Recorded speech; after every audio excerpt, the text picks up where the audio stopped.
Working now? There you go. All right. Good evening. Welcome to January 12th regular council meeting. And before we start official meeting, I just want to recognize the passing of the two Prince Georgian. First of all, you guys probably heard through the news. One of our dear friend, Mr. Wesley Mitchell has passed away suddenly at the age of 48. He was a great advocate for the city, and he constantly lent voice to the people that does not have a voice through his drumming. And during the COVID, he and a group of drummers stood outside the hospital to cheer people on, to cheer all the health workers. So we as a city lost an advocate, and we will miss him dearly. And during the last 3 years, I got to know him quite well. He is very much is a person to give. And one of the gifts he left with the city is this particular drum. So this will always be in the trophy case downstairs. So when you guys see this drum, this is the gift from a university drummers, and he left with the city, and so something to remind Wesley by. And the other individual I just want to mention today is right before Christmas, one of the dearest contributor, the anchor of the community, Mr. Sintich, has passed away. Yeah, and this is sad news. Mr. Sintich is sit right here in the council chamber for many, many years, and he is a visionary. I consider him a friend, a confidant. During my first year as a mayor, I received a lot of useful tips for him. So if anything I've done right, it is due to Mr. Sintich's contribution. And I'm going to just open the floor for a few minutes because this is our first meeting after Christmas. And if any councilor want to say something regarding this two individuals, and I'm going to start with Kyle. Perhaps we go around the circle. Thanks, Mayor. Just quick, obviously a big loss for our community, and I really want to recognize Steve Sintich's time served at council, 1981 to 85, 1986 to 1990, 2 terms, also served the school district, and getting into city council in 2018, Steve was one of the first people who called me, asked me to go for a coffee, and told me exactly how best to do this job and exactly what I needed to do to make this a better place to live, which I really value still today. And the one thing that will carry forward for years until we can get it done would be his constant lobbying for a new bridge across to the BCR site from Highway 16. I know that would be what Steve would want his legacy to be carried forward with. Is fighting for that. So that's a takeaway. And appreciate your comments about Wesley and the drum and how impactful his time in our community was, and raising people up who didn't have a voice. It was truly impactful. So thanks, Mary. Thank you. I see nobody else in the queue want to. I guess it's always tough. You know, we lost somebody that's dear to the city, and but we as a community we carry on in their names, in what they have left.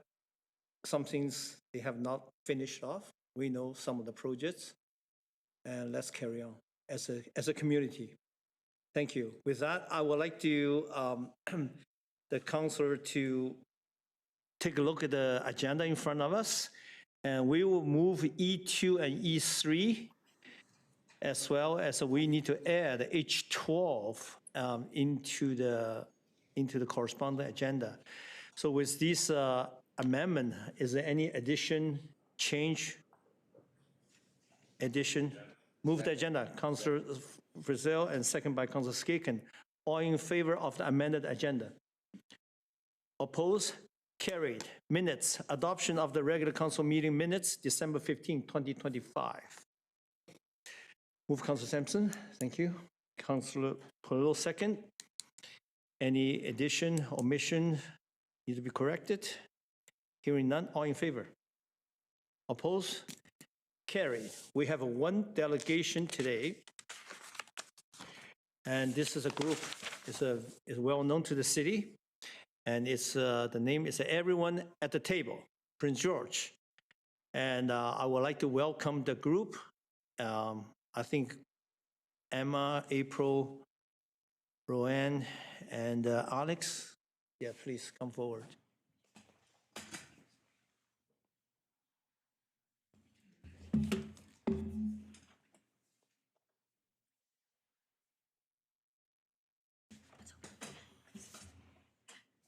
So, okay, so Alex is not here? Okay. Alex is Oh, is a good. hiding but is here. Hide in the back and play the supportive role. Okay. Thank you, Alex, for being here. Yeah. Okay, Thank you for coming. The floor is yours. thank you. So thank you for allowing us to come and present today. We were running through the slides the other day and realizing we were doing a lot of beating around the bush. So specifically, our goal today is to see if the city is receptive to adopting the Prince George Food Charter. So the food charter is something that the three of us and many others have been working on for many years and in a more concentrated way over the last year. And we're hoping that it's something that will be appealing as a municipal document. Could you go to the next slide? Sure. So yes, Alex is hiding in the back very modestly, but we want to really give her due for this. So she heads up the Everyone at the Table Prince George Society and has been an advocate for local food systems for many years. And this is one of many projects that EAT has aspirations to kind of nurture and develop in the community. And so it was just sort of a piece that the group of us took on. So April is a member of Everyone at the Table Society and is a longstanding member and founding member, I believe, of the local Food Prince George Society, amongst other hats. I have been running the food bank at the Native Friendship Center for more than 20 years. And we are at the Friendship Center are the steward agency for the newly formed Prince George Regional Food Hub. Roanne Whitacase is also a member of Everyone at the Table Prince George and has been working with Farm to School BC and other projects via the Public Health Association of BC for many years. And again, Alex is our hidden partner through Everyone at the Table. And so when we were doing community meetings and inviting the community to come and interact and share around food charter work and food policy development, there were several councillors who said to us, I still don't understand what a food charter is. So we thought this presentation would be helpful for kind of going over all of that. So as early as 1976, Canada and many other countries signed on to the United Nations Covenant on Social, Economic, and Cultural Rights, which includes the fundamental right of everyone to be free from hunger. And that's also a really good summary description of what it means to be food secure, is to be free from hunger. And the City of Prince George, in a number of different documents and processes, has recognized that by creating a just, sustainable food system, we're supporting the very foundation of a healthy and viable community. So in some ways that we've been aware of in the past are in 2021, a select committee on poverty reduction was struck, and that committee brought back to council the recommendation that things like food charters and food policy councils would be helpful ways of addressing food insecurity and poverty in the community. We were very grateful as we worked on this project over the last year under the project named Food Systems North to have a letter of support from the Office of the Mayor for this initiative. And Sarah Brown has been engaged with us on behalf of city administration around efforts to collaborate on this. All right. Prince George Food Charter Vision, a design to take us where we want to go with our food system. The vision is to foster a healthy, fair, sustainable food system that provides improved access to nutritious food for all, a food system that is socially just, economically viable, environmentally sound, and above all, humane. We choose healthy food for everyone. Key to the vision is seeing affordable, nutritious, and culturally appropriate food for all. It is seeing local farmers and food producers being supported by their community, city bylaws, and regulations. It is seeing accessible school and community food programs as well as education that promotes food self-sufficiency and self-reliance. It is seeing a system that is also designed to provide dignified access for people with mobility or income barriers.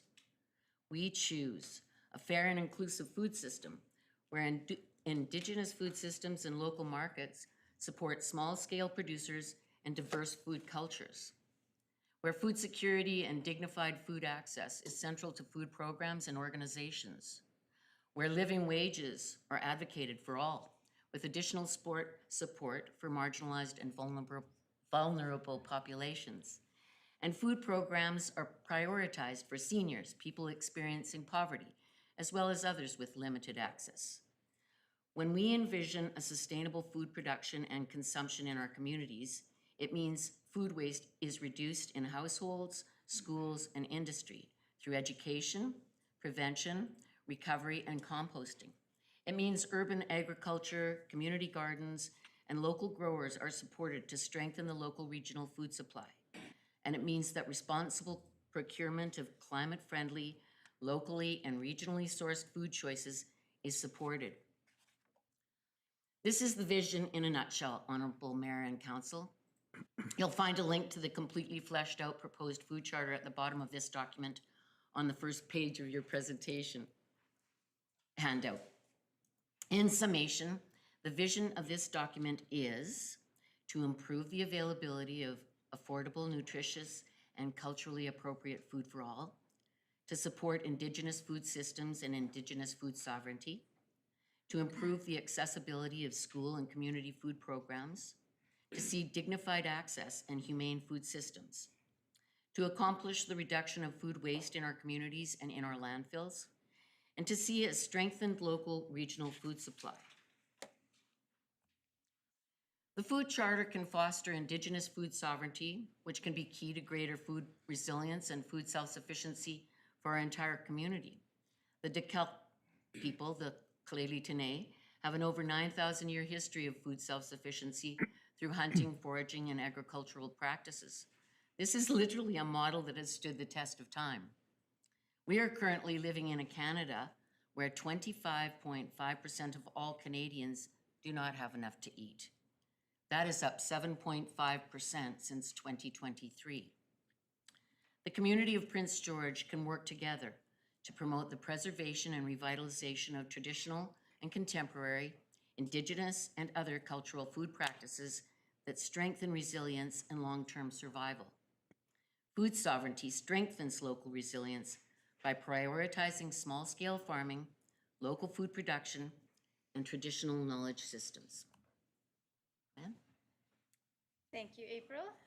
Thanks for having us. So a food charter in itself is a roadmap. It's a shared vision and principles that organizations, the city, governments, community groups, or the public can use for making or advocating for food programming, investments in the food system, for funding, planning for funding and funding allocations, and policy decisions.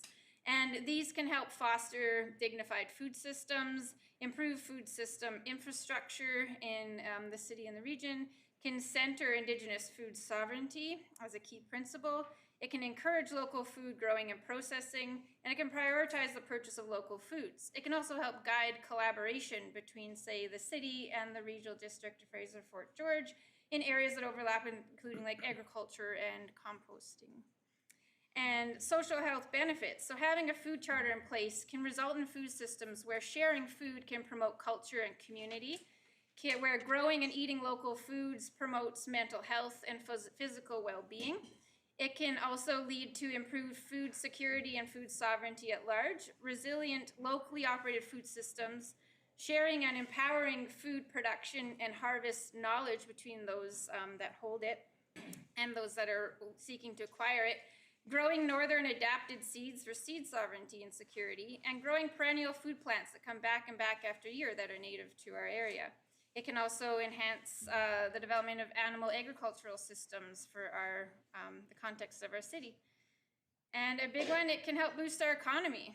So having a food charter in place can result in robust food systems. So if we produced even 10% of our food locally, it could represent 27 to 36 million worth of market. And it can help rebuild a robust local food system that we used to have. Historically, Prince George was self-sufficient in food economy. We had dairies. We had a Dairyland and Fraser made dairy. We had bakeries. We had the food markets, real steel stores. We had Rose's Ice Cream. We had beef slaughter and processing, not only beef production. We had egg farms direct to consumers and meat bird production and processing. So through the adoption of all of this, it can create jobs in food production, processing, distribution, sales, marketing, tourism, events, waste management, research, agricultural services, and more. 12 seconds.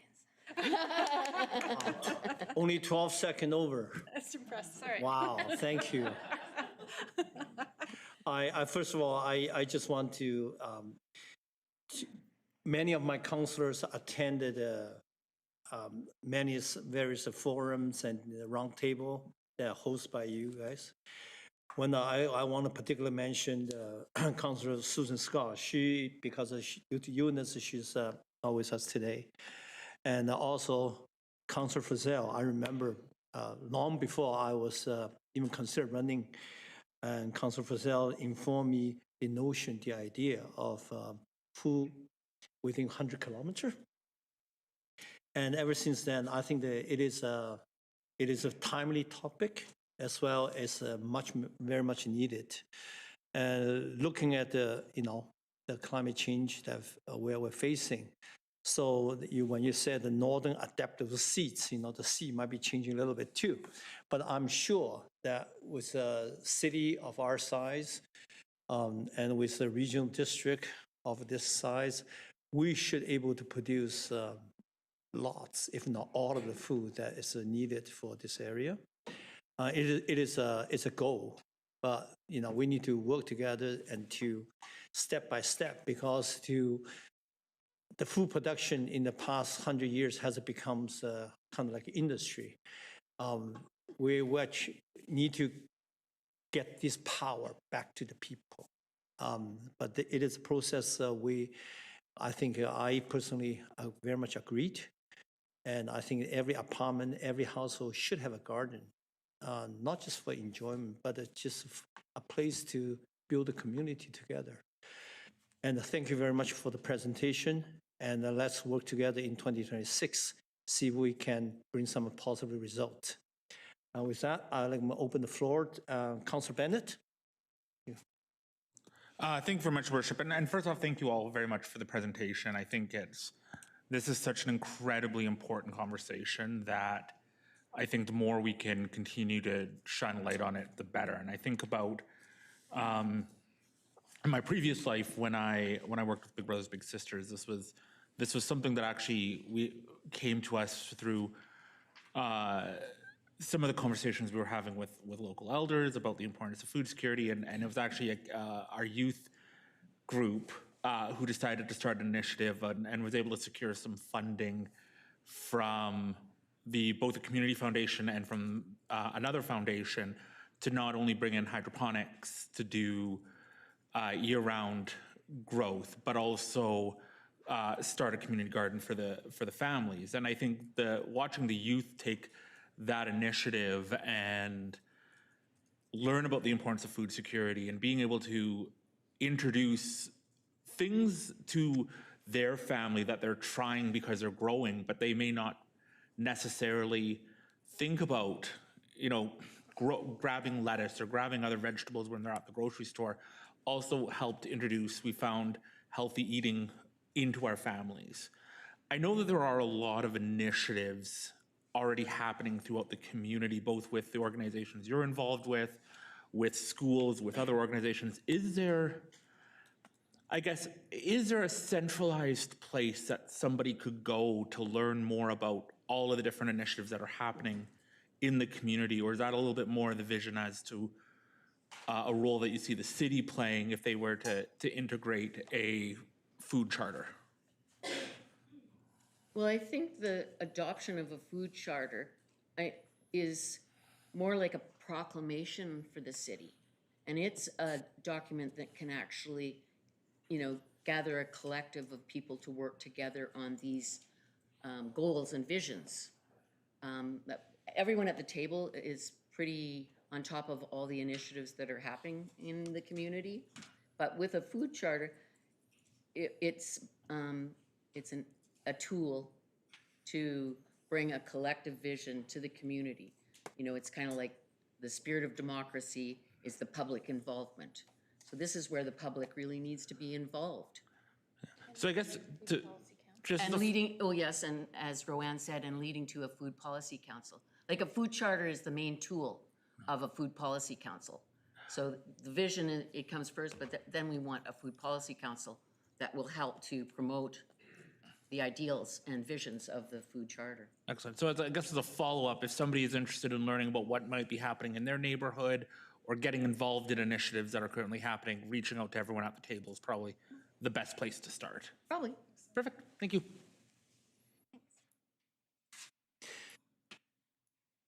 Since it's a food, you just mentioned, it's a proclamation, would you propose a date during the spring that we as a city perhaps we proclaim this is food charter day and make a little bit more awareness that your That would be organizations great, yeah. That would be ideal. and right before and to tell Before the the people, growing season starts. yeah, and also give everybody a little bit of prior to the planting season, what maybe grow this year and some of the techniques and in things like that, yeah. Councilor Frizzell. Thank you, Mayor Yu, and thanks for the presentation. I want to get broccoli grown here. I want to get spinach. And I know we've got a short growing season. Ms. Otteson, I was talking earlier saying my garden is not going to function for a long time. And you said, I've got one indoors right now, just before the meeting. Through to staff, I know that in Richmond, in Kamloops, in Squamish, they passed food charters as a policy framework. Yep. But in my research, I wasn't able to find much in the way of operational funding. So it seems to serve mostly as that framework to guide things underneath. What would it look like to support the development of a food charter for the city of Prince George? Would that mean a significant allocation of resources, or would that be mostly a political set of meetings? How would you see that laying out? Mr. Babbage. Thank you, Your Worship. I'll refer things over to Mr. Beasley. As noted, one of his staff, Sarah Brown, has been working pretty closely with the presenters to date, and I believe they've been making a proposed plan towards a food charter. Ask Mr. Beasley to comment, please. Thank you, Your Worship. Through to Councillor Frizzell. Yeah, the role with the city going forward would be evolving, but it could include things such as helping to find and point out grant applications for the group, which is something that we somewhat do already, promoting workshops and events that are related to the topic, potentially appointing a council representative or even a staff liaison to a future food policy council that you had mentioned. And really the level of involvement would be up to council after the food charter is finalized. One of the things I was going to recommend anyway for council's consideration at least is that administration could certainly take tonight's presentation, really sit down with the group and go through with a fine-tooth comb the proposed community charter and essentially come back to council with a report, including any recommendations, issues we see with it, and also just in terms of what the city's role could be moving forward. We would be very happy to work with the group and to work towards another presentation to council to get this sewn up. Second. Second. Thank you for the enthusiasm, and I appreciate that direction. It sounds like we've got a lot of support already. I just wanted to underscore, if we needed to get more votes, that we're in very unstable geopolitical times. When I said I want spinach grown here, it's because every time I go to the stores, it's spinach grown from the US. We need to have that. The word security and food security could become even more important. We import 98% of our food. And we have to be more reliant on ourselves. Thank you for what We you're, could be. excellent. Thank you. Thank you And for what you're don't doing. forget, the entire proposed charter is connected to your handout, the first page of your handout. Yeah, I tried linking on that, but it wouldn't let me in. Thank you. So Oh, that's okay. all right. Thank you. Thank you, Councillor Frizzell. Councillor Ramsey. Oh, you have some more? Thanks, Mayor Yu. I just want to say thank you to the group for bringing this forward. Many moons ago, what seems like now,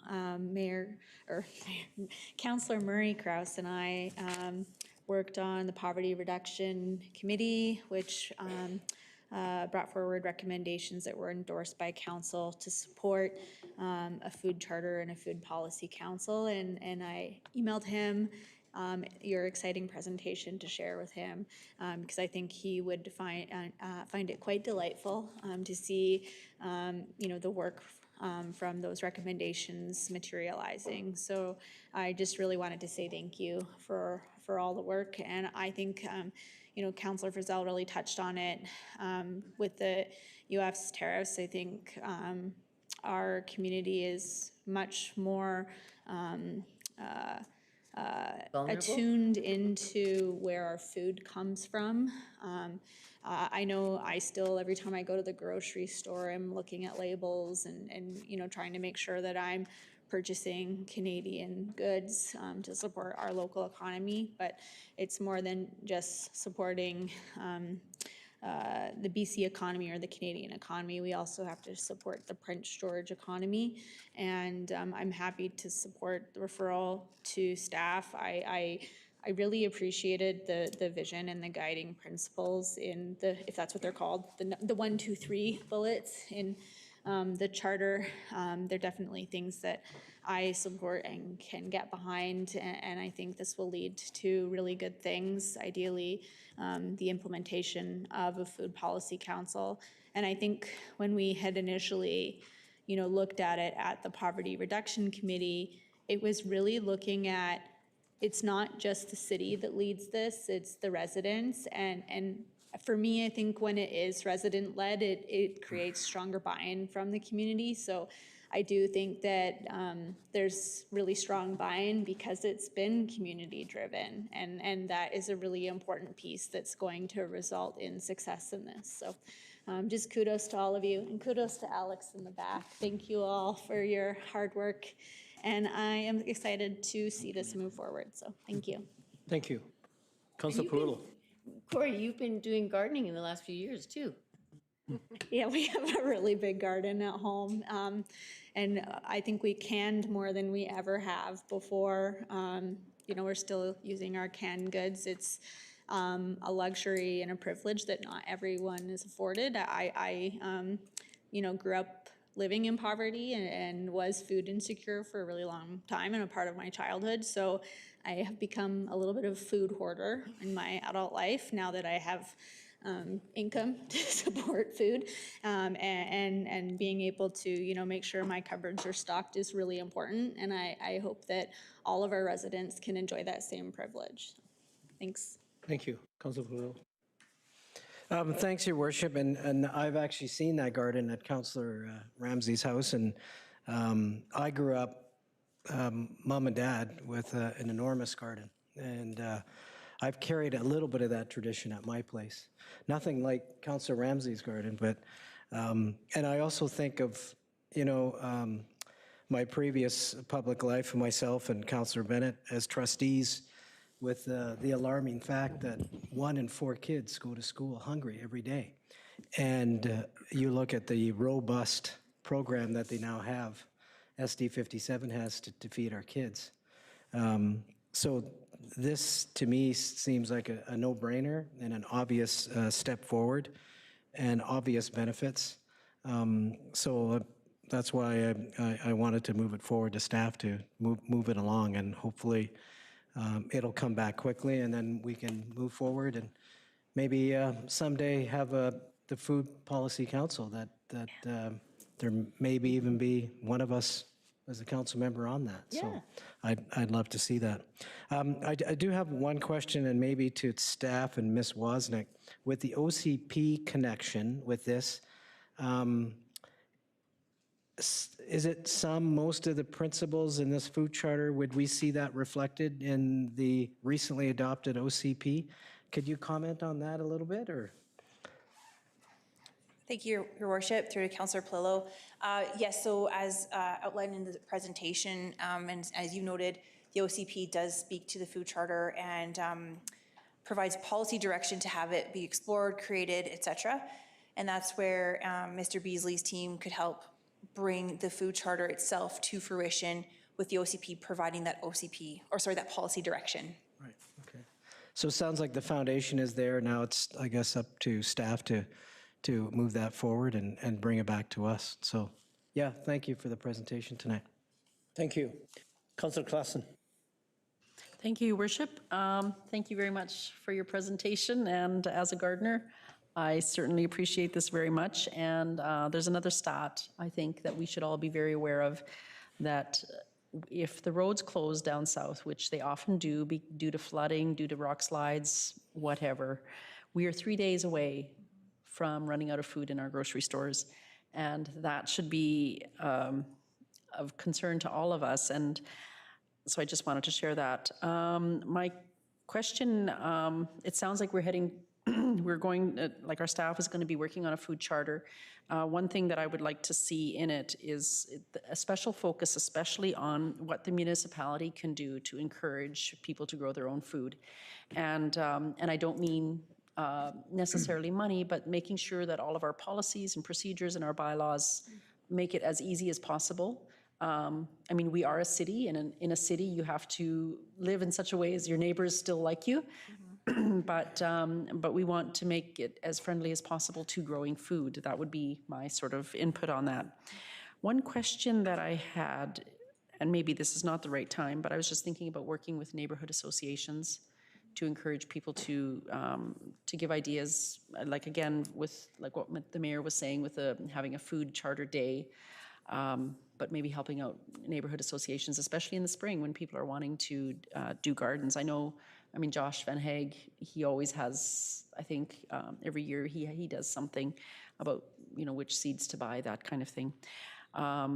One thing that I wanted to just mention is that I was in a group of people 6 months ago, and they were talking, wouldn't it be fabulous if we celebrated the food we could grow locally here? As in, wouldn't it be amazing to have a rhubarb festival? Like, can you imagine rhubarb pie, all the stuff? Pies, I mean, that's sort of where my mind went right away, but there's so many things. But anyway, I'm happy to support and just really glad. One thing also that I would want to see in the charter is the same kind of beautiful art. Yeah. That's Rowan. That's Rowan. The pictures are amazing.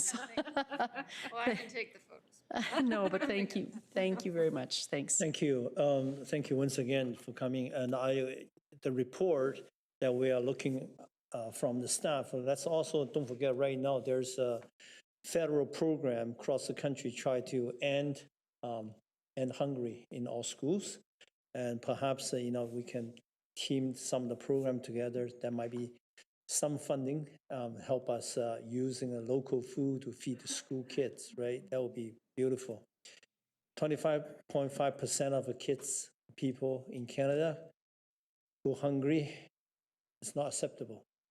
7% increase since 2023, not acceptable. One of our province's production should be able to feed the entire Canada for 10 years. But of course, we cannot eat wheat alone. Having said that, I'm encourage you working with our staff to make sure we got this piece right. Thank you for the presentation. I'm going to call the motion on the floor. All in favor?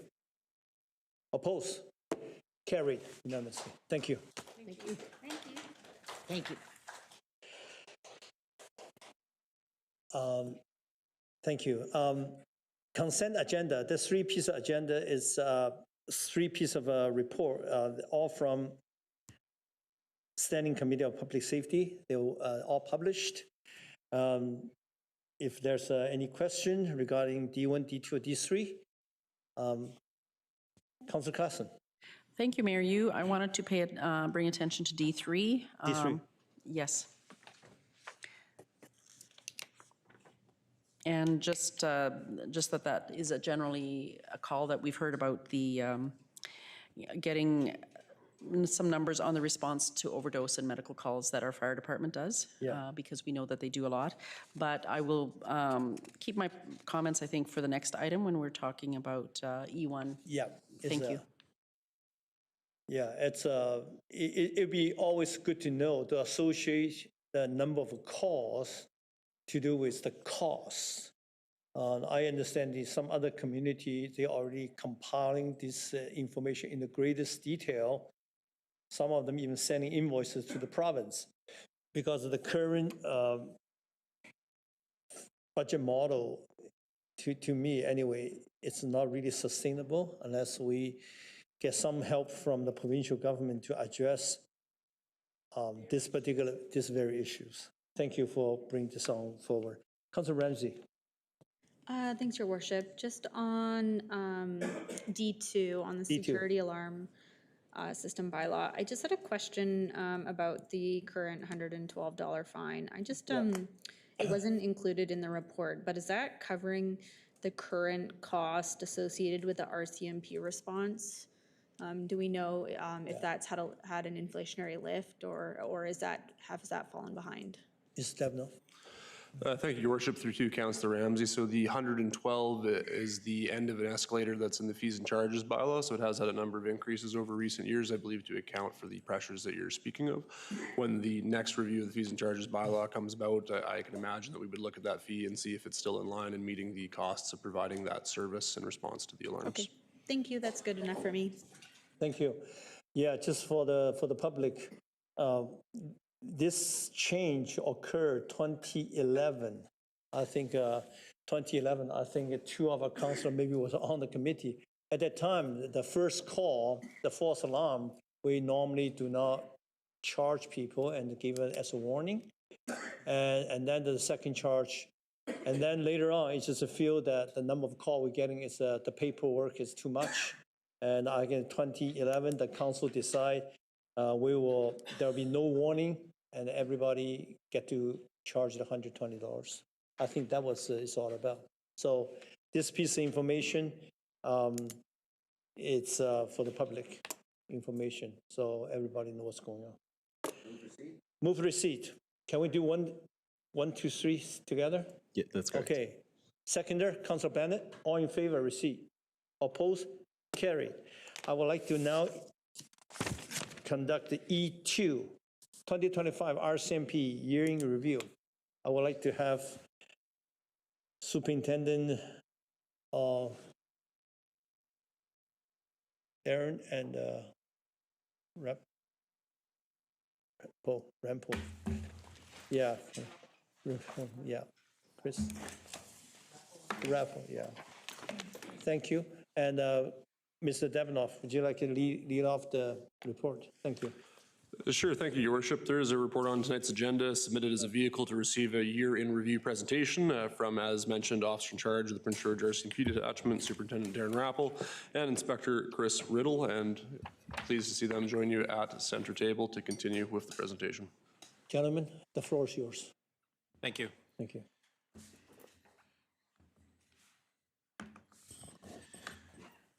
Thank you, Mayor and Council, for the opportunity to present the 2025 year-end review.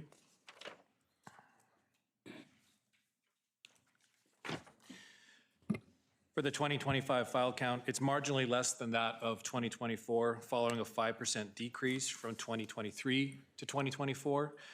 The trends remain downward over the last 5 years. This slide is a total files including criminal and non-criminal investigations.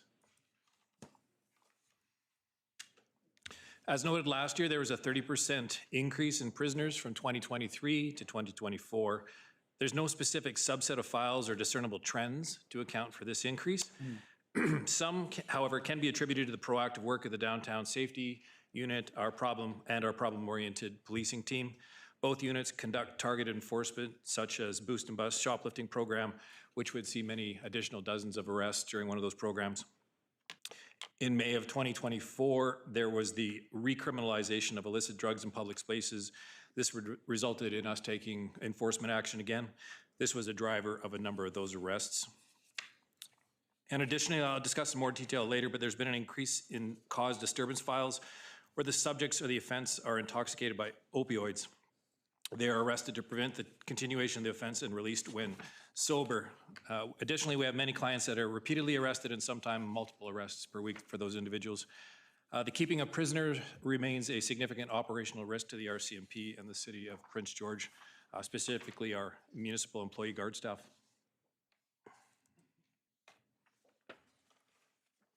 In 2024, there was an increase of 15%, and this year an approximate 6% decline. Again, the POP and the DSU proactive work are likely responsible for the overall increase from 2023. As to the drop in 2024, it may be due in part to many of the cause disturbances where people are arrested but ultimately do not meet the threshold of a charge approval. And as stated, many intoxicated by opioids don't necessarily have the criminal intent to commit that offense. Rather, their intoxicated behavior is what leads to that disturbance. And in these circumstances, charges might not be appropriate.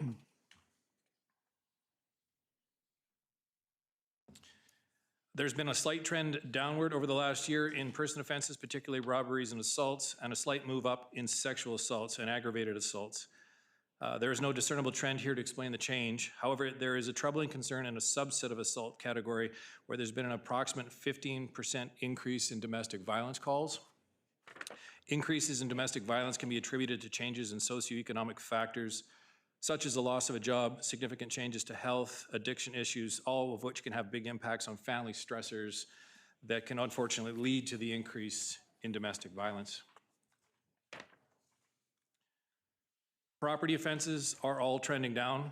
This is a good trend to see. While the question comes up as to whether or not the trend could in part be attributed to the public no longer reporting some of those offenses, well, we do see to some degree that is the case, and it was one of our reasons for our See Something, Say Something campaign earlier this year. The overall trends still point to less property offenses being committed. Two significant trends on this chart, the increase in cause disturbance calls and the increase in missing person calls. So as I mentioned earlier, the cause disturbance files center mostly around on the downtown core, and the subject to these complaints are often intoxicated by opioids. It's worth pointing out that someone intoxicated by alcohol can be arrested under provincial legislation for being intoxicated in public. There is no provincial legislation for intoxicated by opioids. However, causing a disturbance, which would include things fighting, shouting, obscene language, is an offense, and often the people committing these offenses are intoxicated by drugs, and this is the driver likely behind the increase in these files. Calls related to missing persons have seen a marked increase and are driven primarily by group homes, and I'll discuss that in more detail further down in the presentation. The 5-year trend for property crime is down. The violent offenses against persons remains flat. Drug offenses are showing an increase over last year. And you can see there that the bump up to 363, that's an approximate 60% increase over drug offenses in the previous year. Additionally, some of the proactive policing that put us in contact with a greater number of offenders has also contributed to the increase in drug offenses and other criminal code offenses. I'll go over some of our downtown concerns.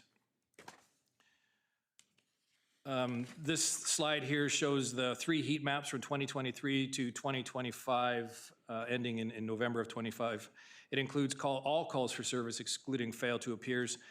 The map shows a concentration in a few areas of the downtown core. These areas are related to service providers, whether directly or indirectly, to clients struggling with addiction, housing, and mental health concerns.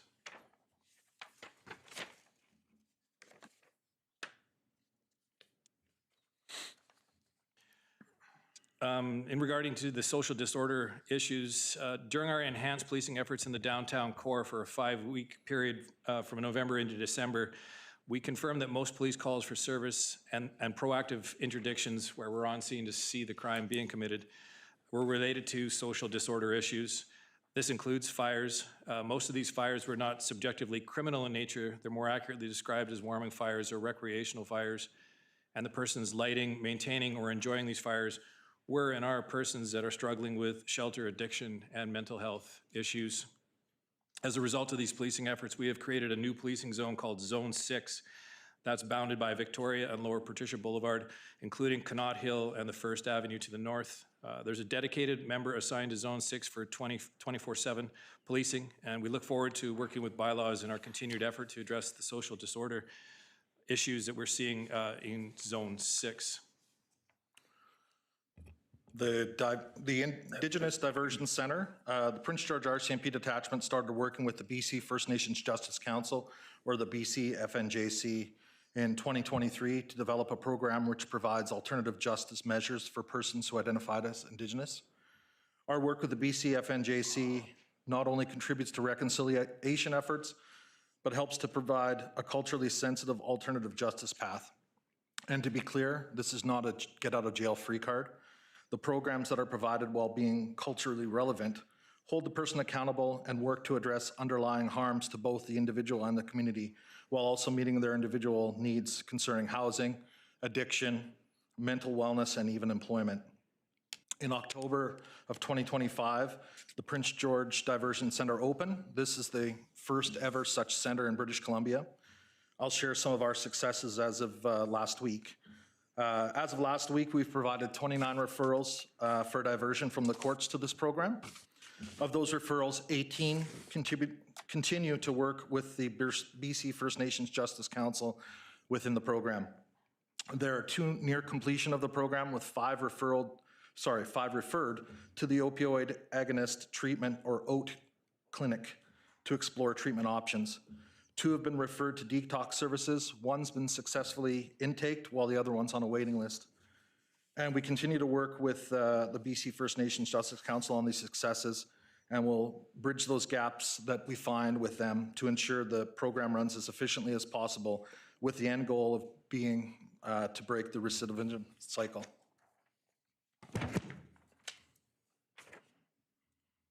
So despite the concerns in the downtown core, the overall number trend continues to decline from 2023 with a 6% decrease into 2025.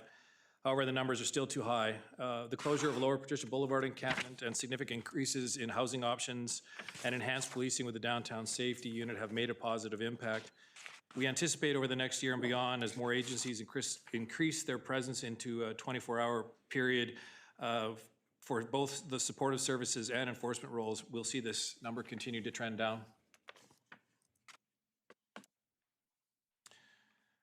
This slide shows the increase in cause disturbance calls. Again, the reason for the increase has been discussed earlier in this presentation.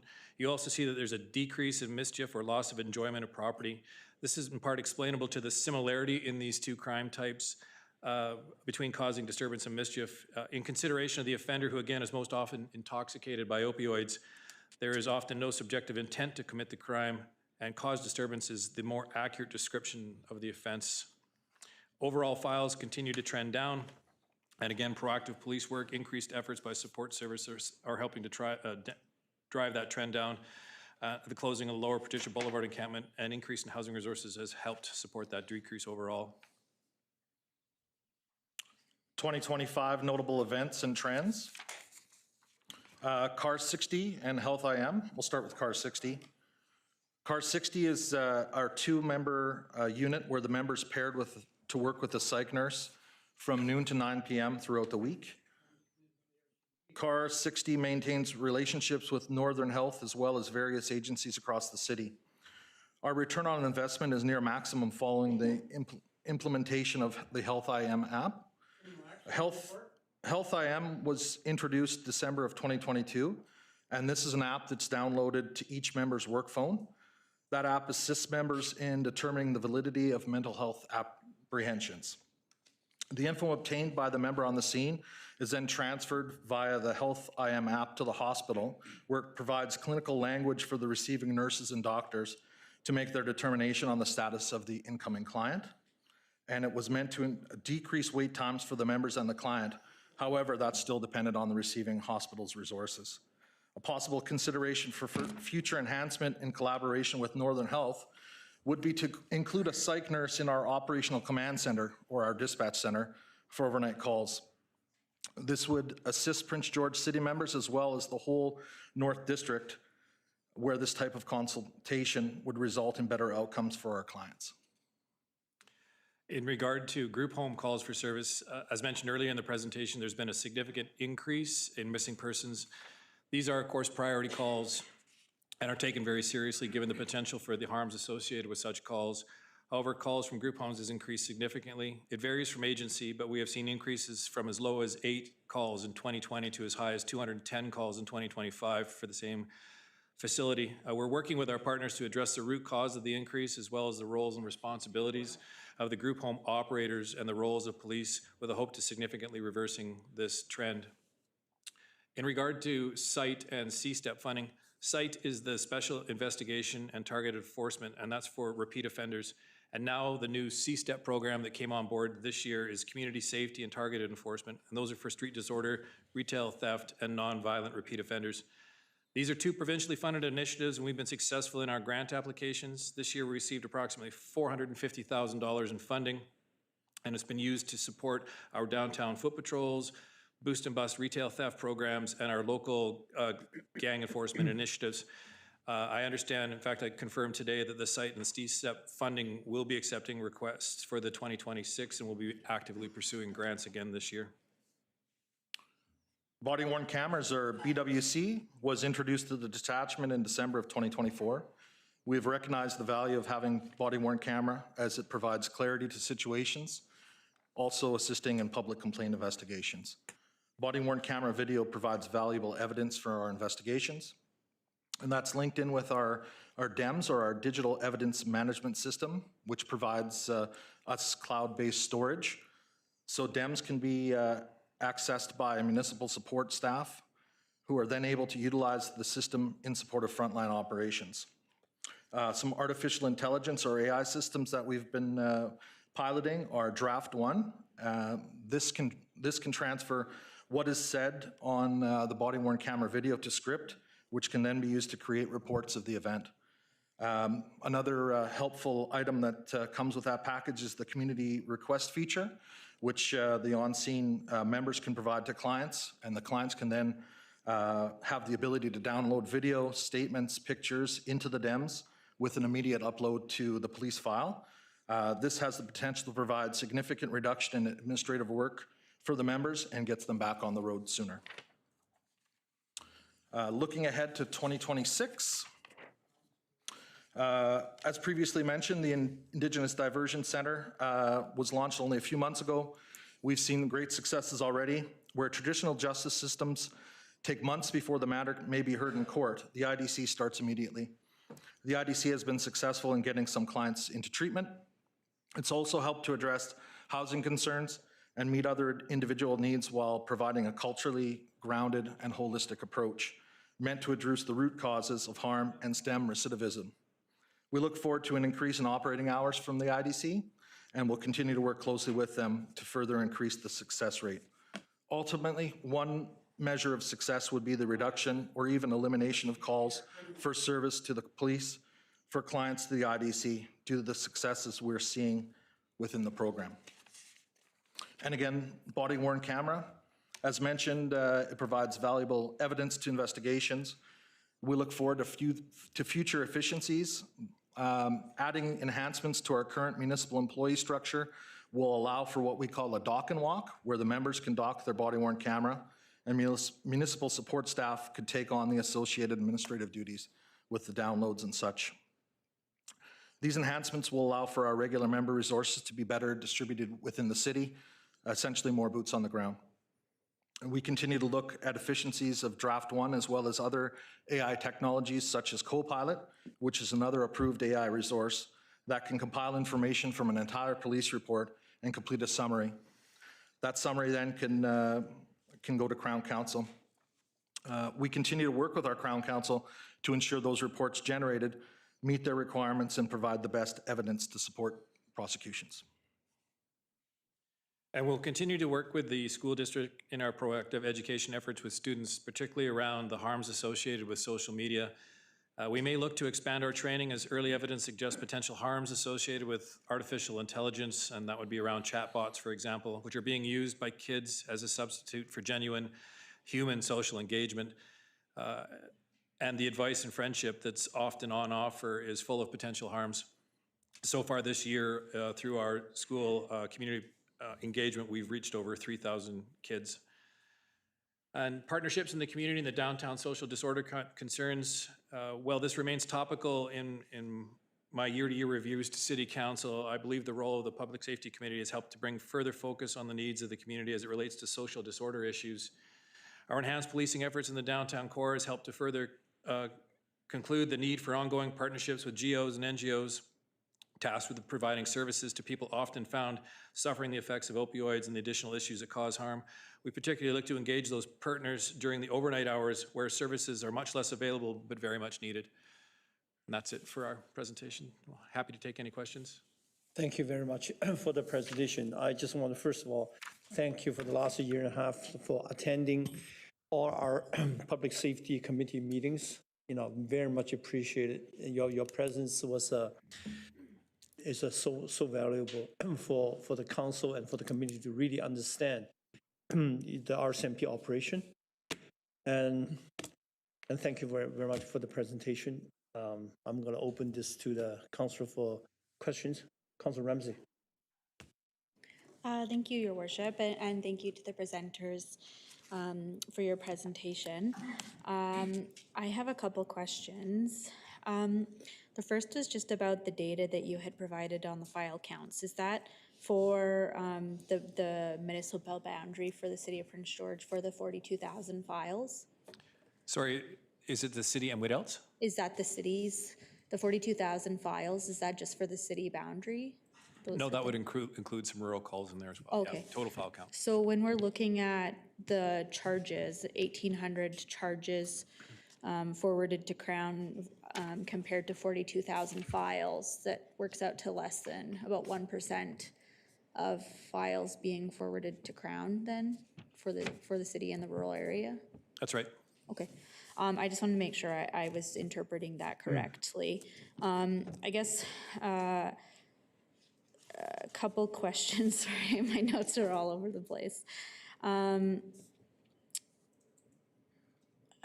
couple things I get asked about are, the bicycle program as well as the officers dedicated to downtown. You did talk about Zone 6, but I think we less frequently see officers on bicycles. So is that something that's still occurring in the city limits in summertime? Are there requirements for that to happen? I just get asked quite often if that's still something that happens. It is something that happens, even in fact, during our enhanced policing, in November, we had the bicycles out again in October and November up into Connaught Hill. So it's an effective tool.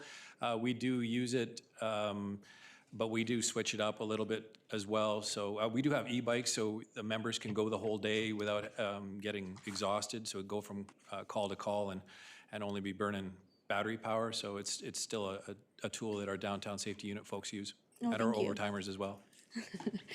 I didn't know they had the e-bikes. That's a nice benefit.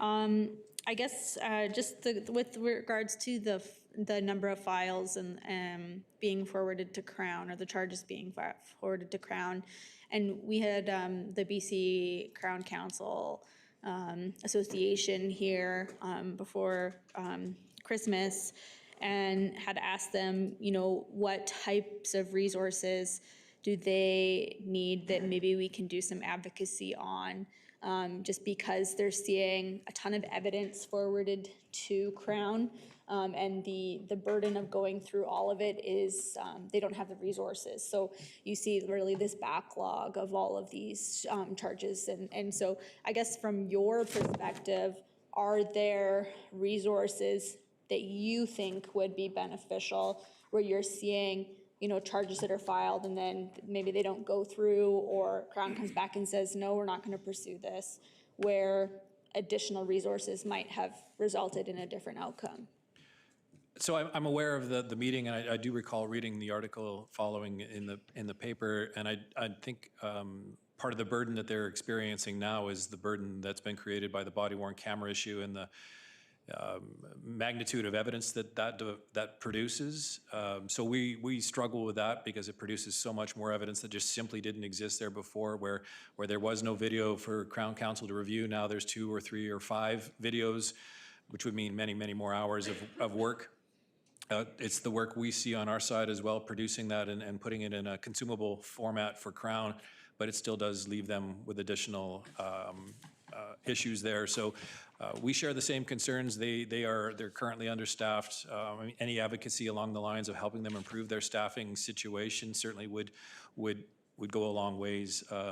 For tools on their end, I know we're working closely. The body-worn program is new. We started it in December 2024, so we've been running it longer than anybody else in the province from the RCMP side.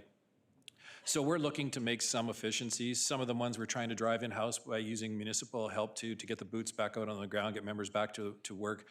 But some of the other stuff in regard to whether or not Crown needs to see all of that evidence, I think that's more of a policy issue that we have to work through with Crown on ourselves and maybe from a provincial level. But I think from your perspective, for an advocacy piece, would be to get more Crown here in Prince George.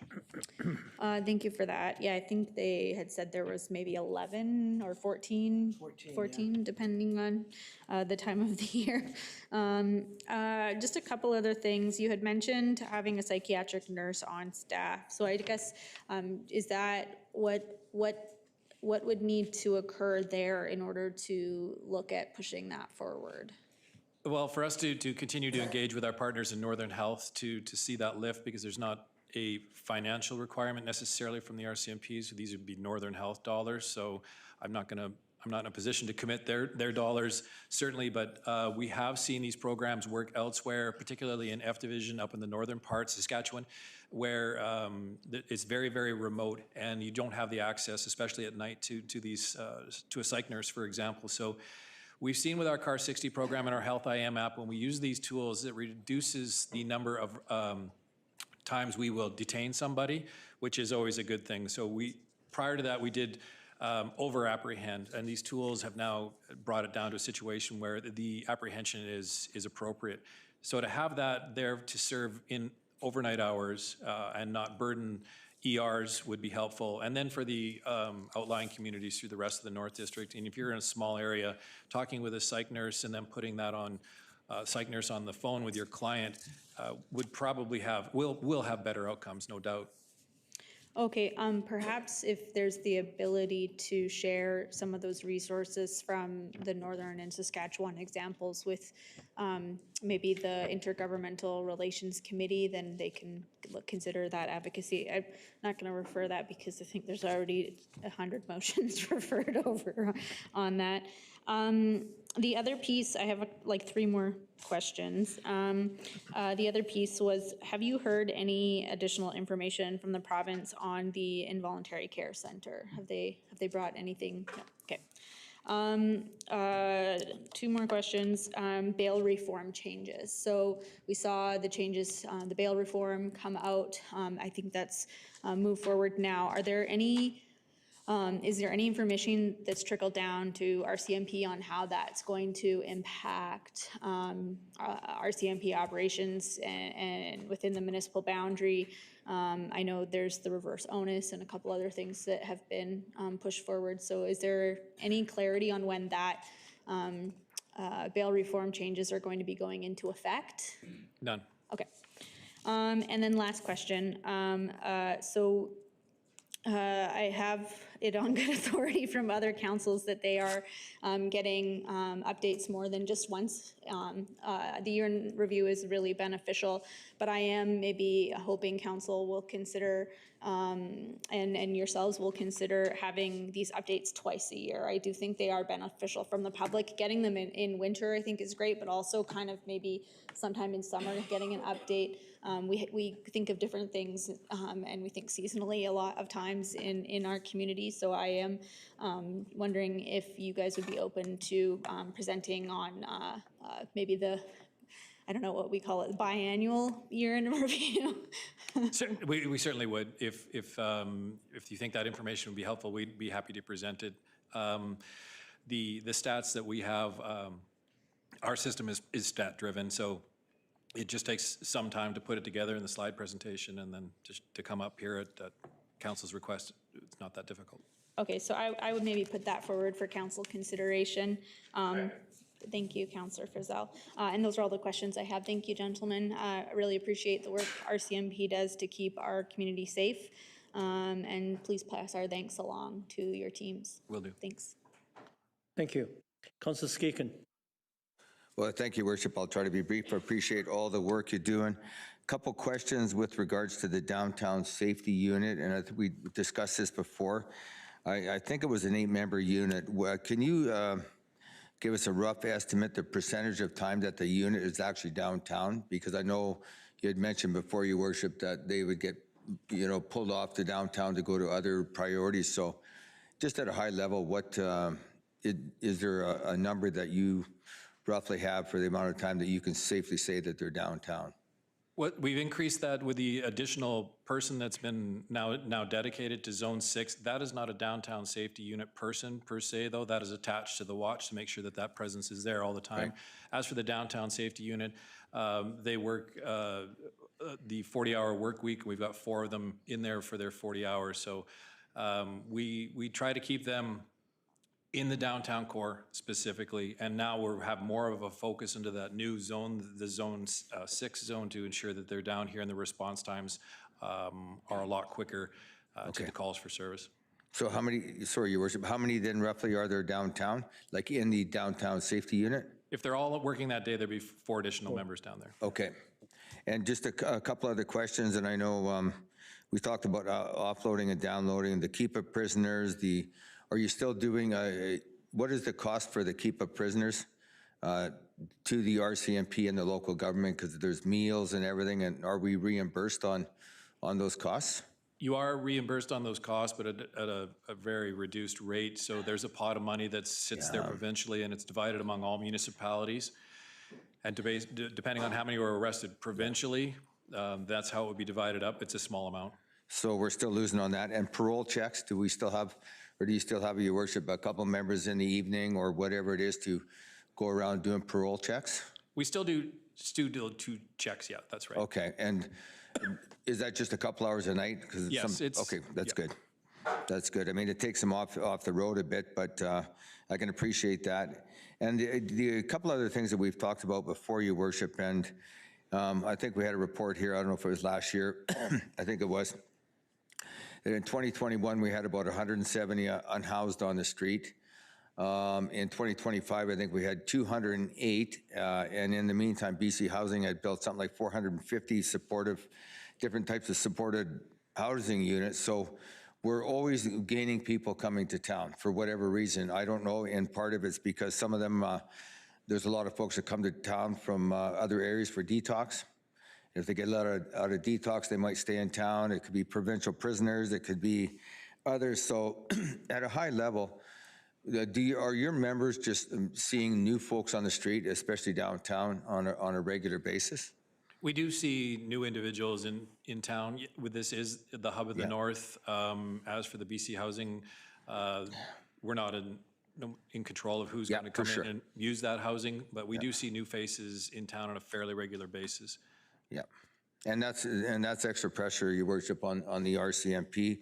I really appreciate the work you're doing. I was at the opening of the Indigenous Diversion Center, and I think that's going to work. And I know there's a bunch of high-profile speakers at that event. So, the Clayton Tenay was there, and some of council members and that. So that was good. I really appreciate again the work you're doing. I mean, folks just, they want more RCMP on the street, and I think you might have mentioned it before. Just because there's more RCMP on the street doesn't necessarily mean it's going to be safer or you're going to solve more crimes. But if there's anything we can do within our budget, and I know we're going to be talking about it in the next couple of weeks to help you out on that. So again, I appreciate all the work you do, and it's got to be frustrating when when you pick folks up and you let them out and they go to jail, and it's just a vicious cycle. So thanks for all you do, and I'll leave it at that. We got a long evening. Thank you, Worship. Thank you. Councillor Fazil. Thank you, Mayor Yu, and thank you for the report. First of all, just wanted an opportunity for a public service announcement. Can you speak to the value of the See Something, Say Something campaign? We all know that the importance of getting those reports in and how critical it is for the public to mention that. Could you elaborate on that? Yeah, I'd be happy to. It's been an effective campaign.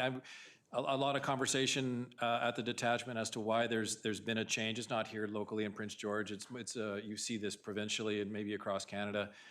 Social media has some things to do with it. People take a proactive approach, but sometimes leave us out of the loop. So it's certainly important that we be notified as soon as possible. I won't go over the examples, but there are many and frequent where the community has reported something to us in a timely situation, and we've affected the rest. So a day late can be too late in some instances. If you're calling us within a half an hour or the moment you see it and we're there, they'll be wearing the same clothes as when they committed the offense. They might have the property on them. All of these things make it so much easier to be successful in the court situation. A day later, the clothes change, the stolen property is gone, and it's an uphill battle. So if members of the public see something, please give us a call and put us to work. See something, call 911? Yep, that's right. Thanks. The second item is on the video cameras. I mean, one of the pieces that when you were speaking, I thought you had said that recording was down when you were talking about reporting being down. Recording must be skyrocketing. You mentioned the body-worn cameras, and we've got the recording that's going on through downtown Prince George, through those cameras as well. Can you speak to the effectiveness?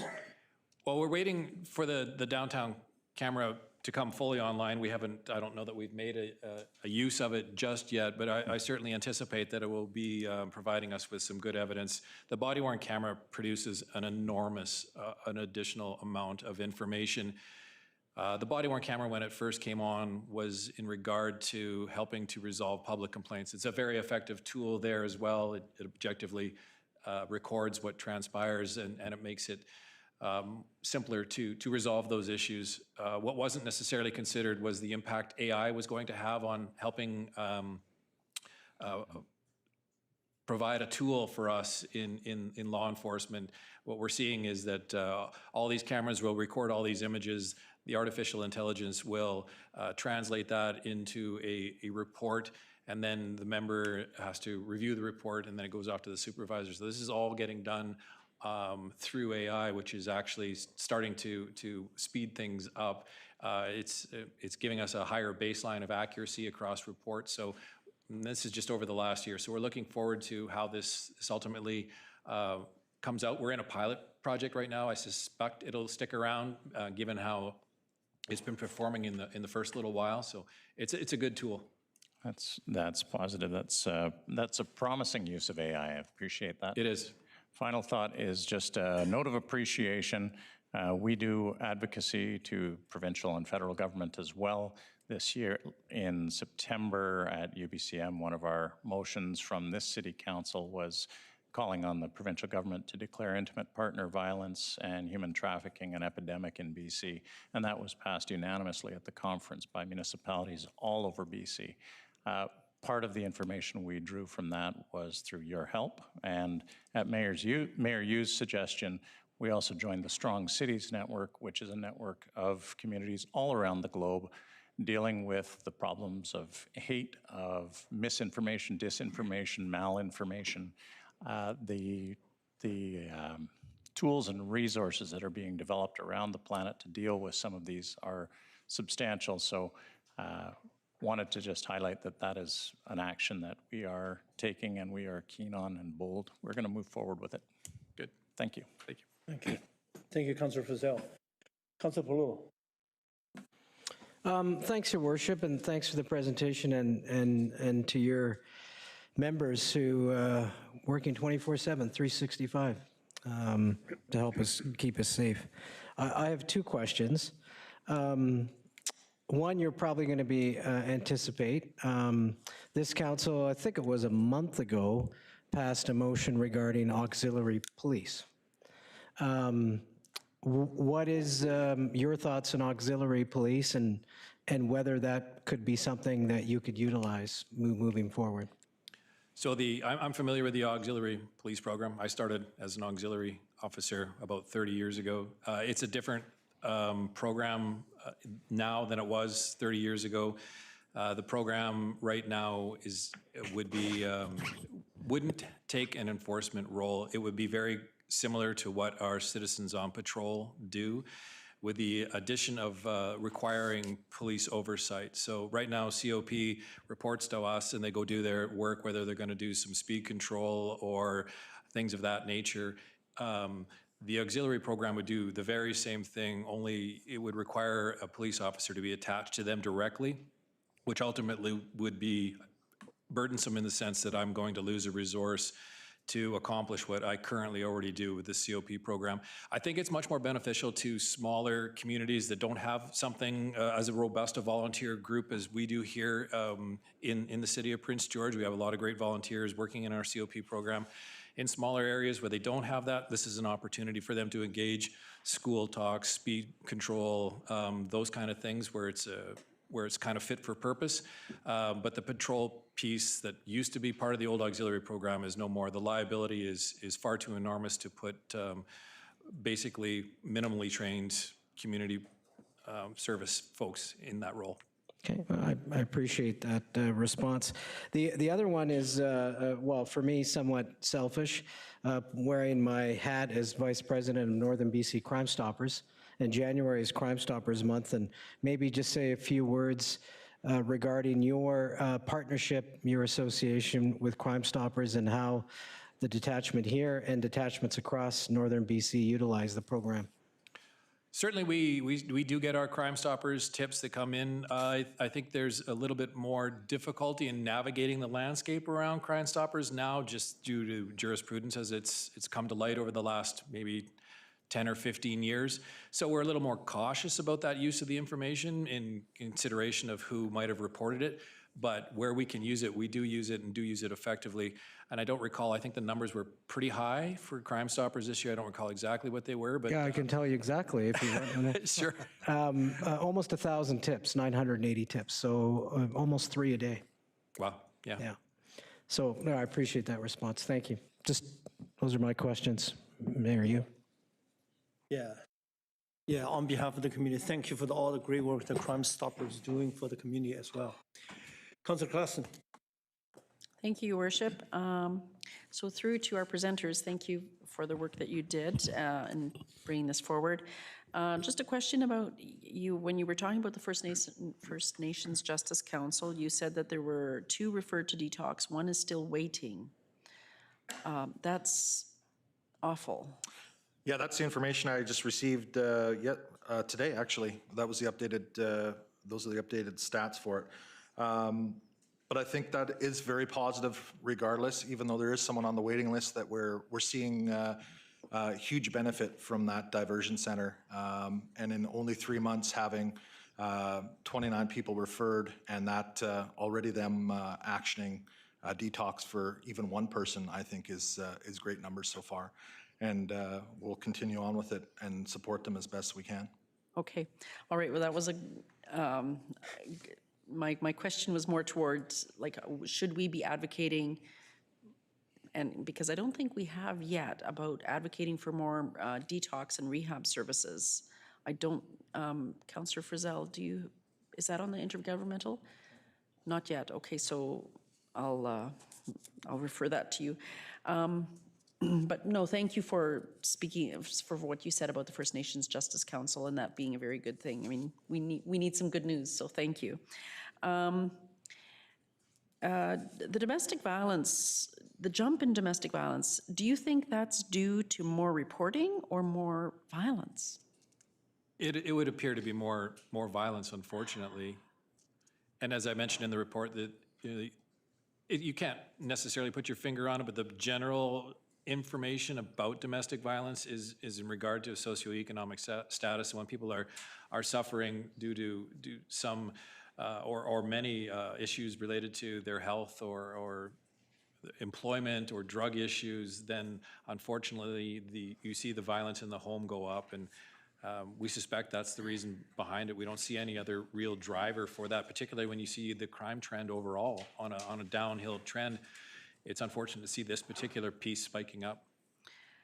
Would it be safe to say if that, because with that, I mean, that's going to have a rollover effect over time, right? Because the kids who grow up in an environment like that, that's not good. And I guess, so then one thing that's also up a lot is the missing persons, and you're saying mostly from group homes. Is there a piece of advocacy that maybe we could be considering? I think at this point, it's for us to have conversations with the group home operators. I think we understand a little bit of the reason that's driving those numbers. It's a much more difficult landscape now dealing with youth. There's a difference between somebody truly being missing and somebody being away from the home, which would still trigger, unfortunately, a missing persons call. And our protocols means we're going to obviously get involved in that at a pretty serious level given the nature of that call. But if it's an issue around somebody being away from the home that just refuses to come back, then that's an MCFD advocacy piece. The ministry's, through the group homes is looking after these children. They're advocates for these children. They're the de facto parents.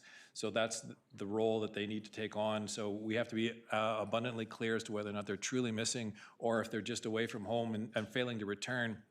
There likely isn't a role for the police there.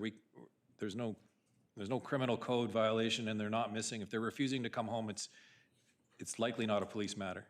Okay, well, that was sort of going to be my next question is there an element of human trafficking, gang activity, that kind of thing involved with the group homes there? Nothing that's outside of any normal concerns. Okay. All right, well, thank you very much. Thank you, Councillor Klassen. Councillor Bennett. Thank you very much, Worship, and thank you for the presentation and for the work that you and your members do. A lot of my questions have been asked, but I think I've kind of three I wanted to quickly ask. One is on the area of recruitment. So the past 3 years, Council has approved additional members for the RCMP. I'm just wondering, in the success of getting those positions filled, I know a lot of the conversation early on was really around the number of cases per officer, and it being significantly higher than other municipalities. So I guess I'm just wondering if we've seen success with the recruitment and if that has had a positive impact on, I guess, workload of officers. Of course, as we added, I think we added 10 officers, but my math could be off there. Is that contributing to some of that downward trend we're seeing in crime rates? I guess just a little bit about the additional officers at the... So it has been helpful.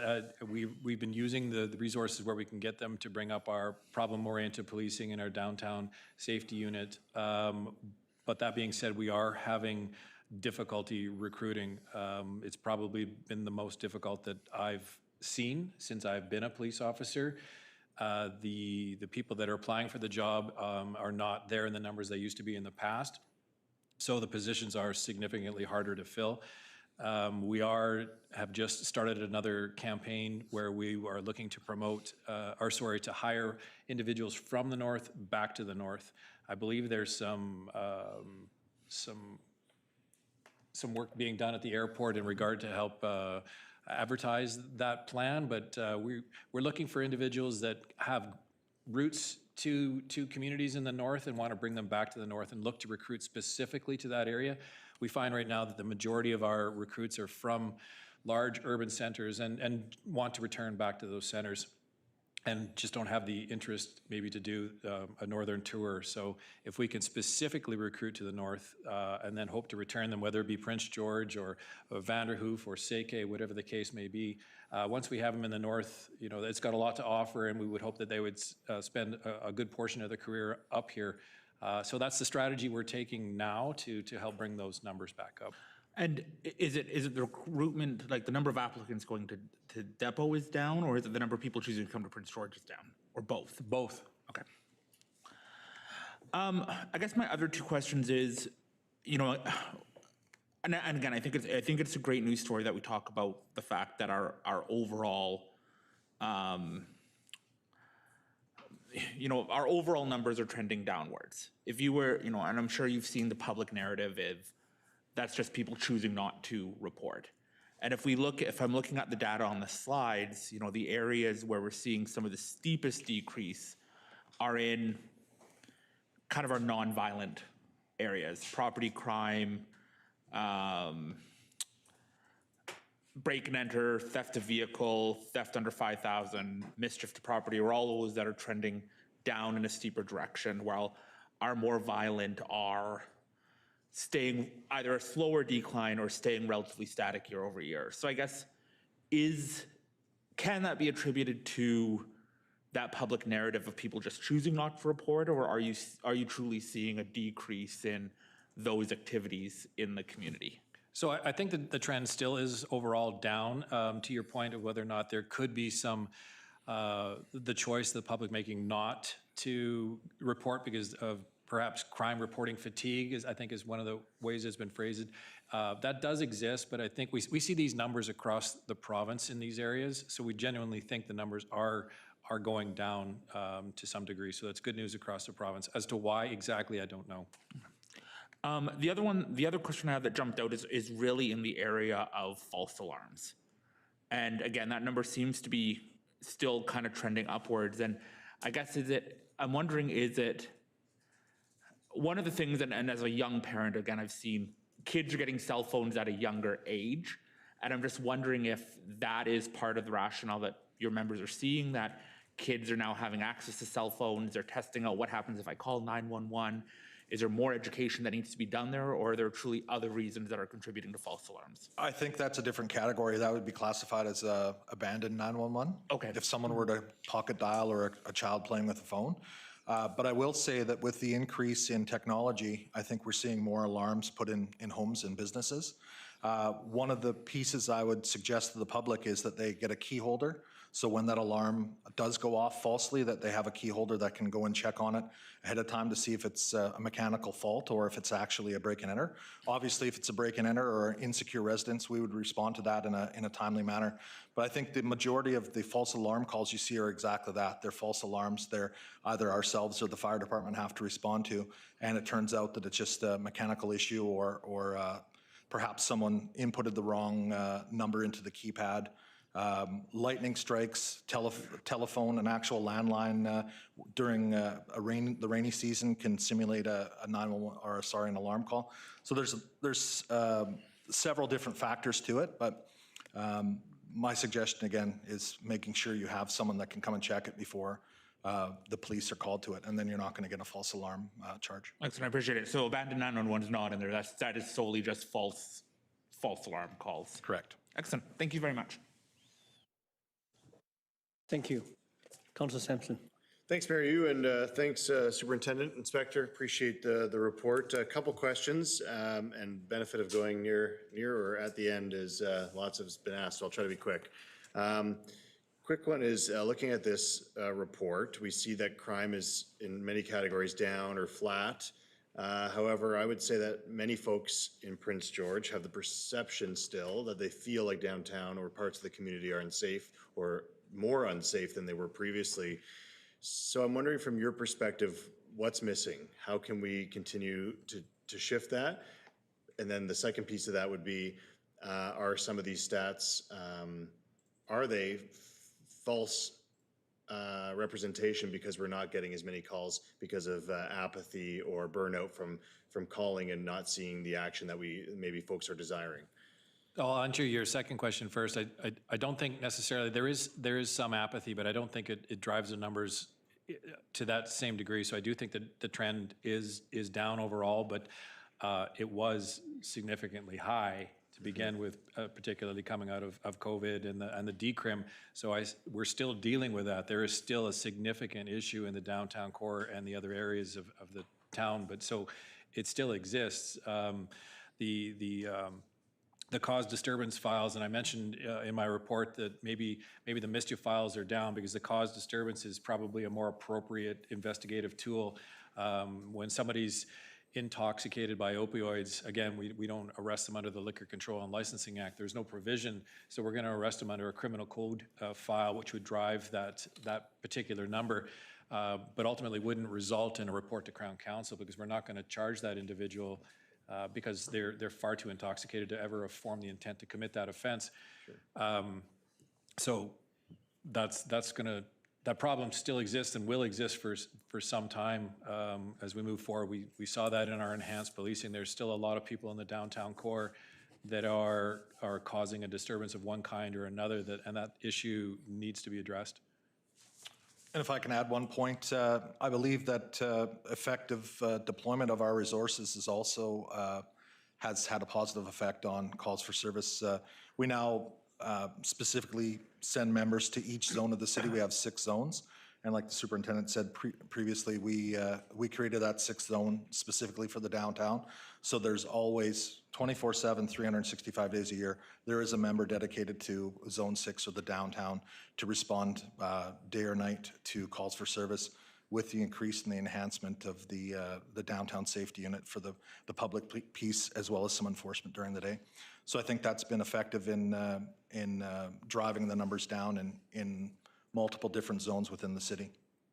Great, thanks. Yeah, a couple of the points I had as highlights from what I've seen throughout the year. Zone 6 was a big win, if you can, for seeing improvements, so I appreciate that.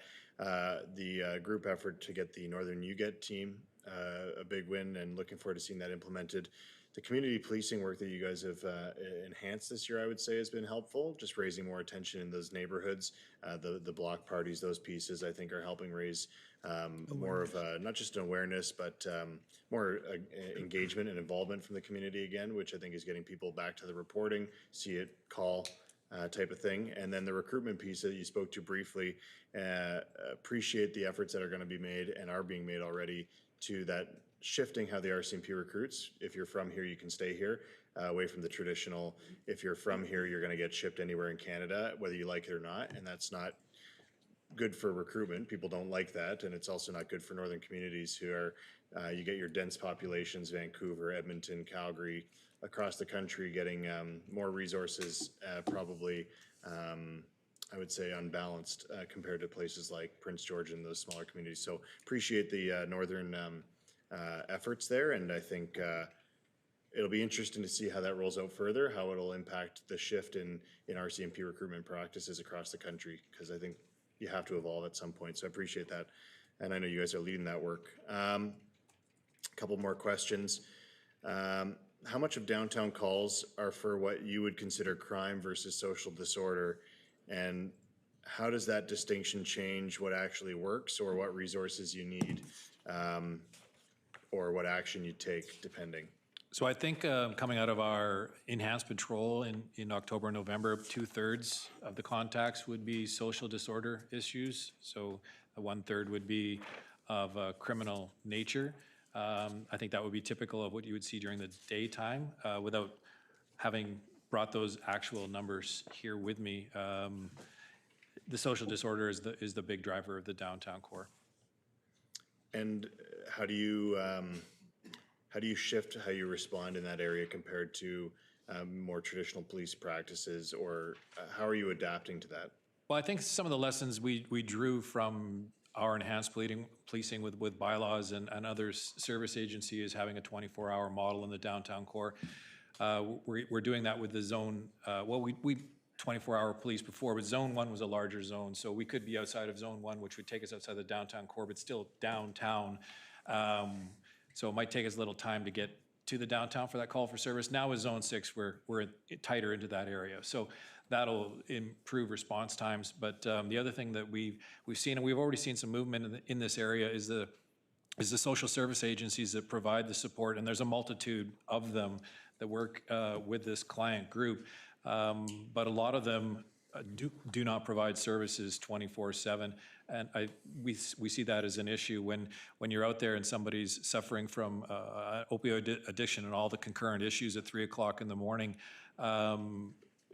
yet their behavior is non-criminal, but still causing everyone to not enjoy the property in that immediate vicinity, then that needs to be addressed. And whether that's a housing issue or a issue regarding getting somebody some drug treatment or whatever the case may be, I think that's where we need to move our resources. And that's part of our commitment this year, is to work closer with our colleagues in those support sections to help get them more out there with us in a 24-hour presence. Seeing somebody at noon and talking to them about their housing needs gets you one response. Seeing somebody at 3 o'clock in the morning and talking to them about their housing needs gets you a different response. We need to be out there having those same conversations at 3 o'clock in the morning as they have at 2 o'clock in the afternoon. Thanks. Kind of leads to the next piece.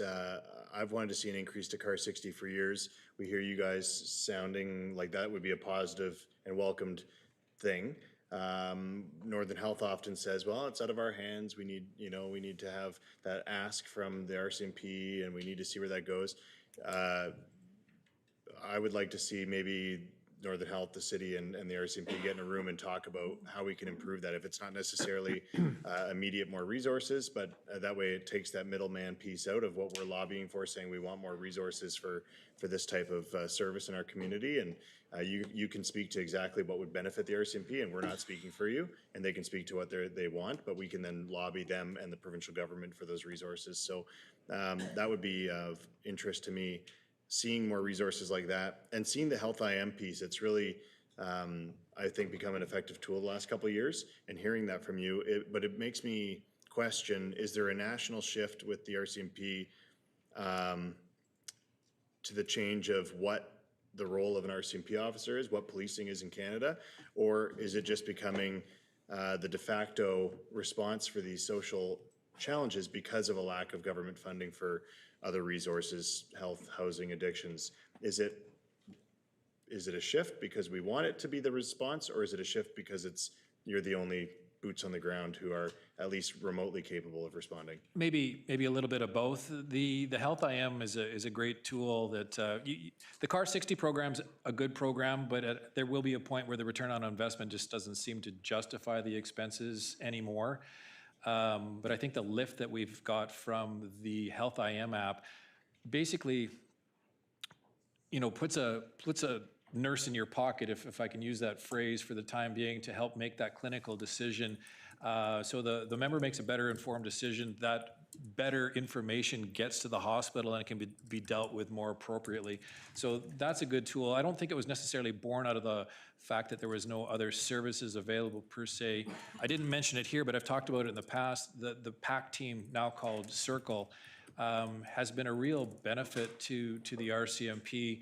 And I don't recall the numbers off the top of my head, but I do know that we've deployed PACT out. We've made calls to them. They've ultimately developed relationships where these clients that used to call the police for a mental health issue now are going straight to PACT or to Circle. So that client has now been taken right out of our path, which is a great thing because it wasn't necessarily the appropriate call to us anyhow. And we'll always be involved in mental health calls because there's always a danger factor. But once we get there, we can hand off quicker once we realize that it's no longer a safety issue, or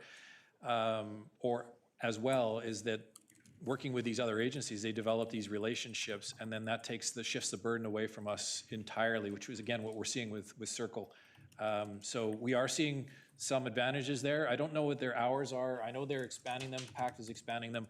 To have more mental health service people out on 24/7 along with us in Zone 6 and whoever else is going to join us would be a fantastic asset. Because again, we're dealing with people that are in a mental health crisis, but it's not acute. It's not an apprehension situation. They don't need to go to the hospital, but they do need somebody there to look after those immediate needs.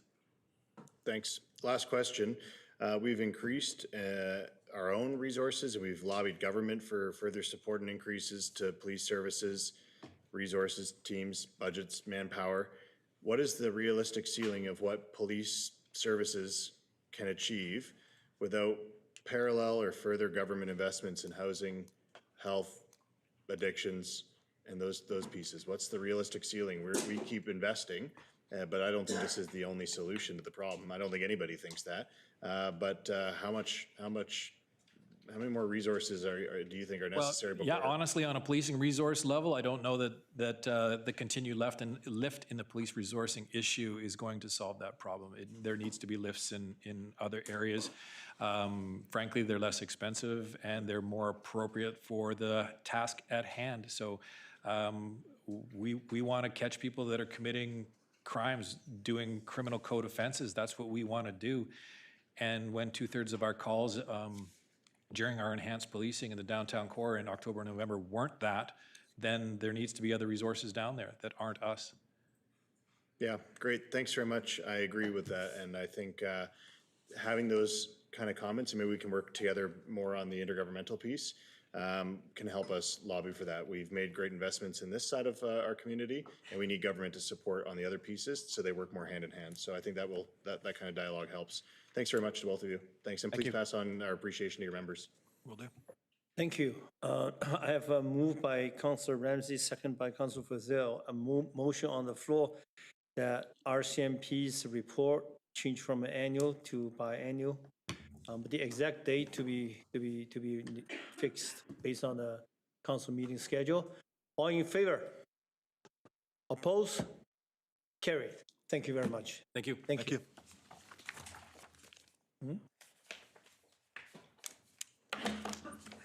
E3, continue improve program update. Your worship, we skipped E1. I thought we moved the E3 both.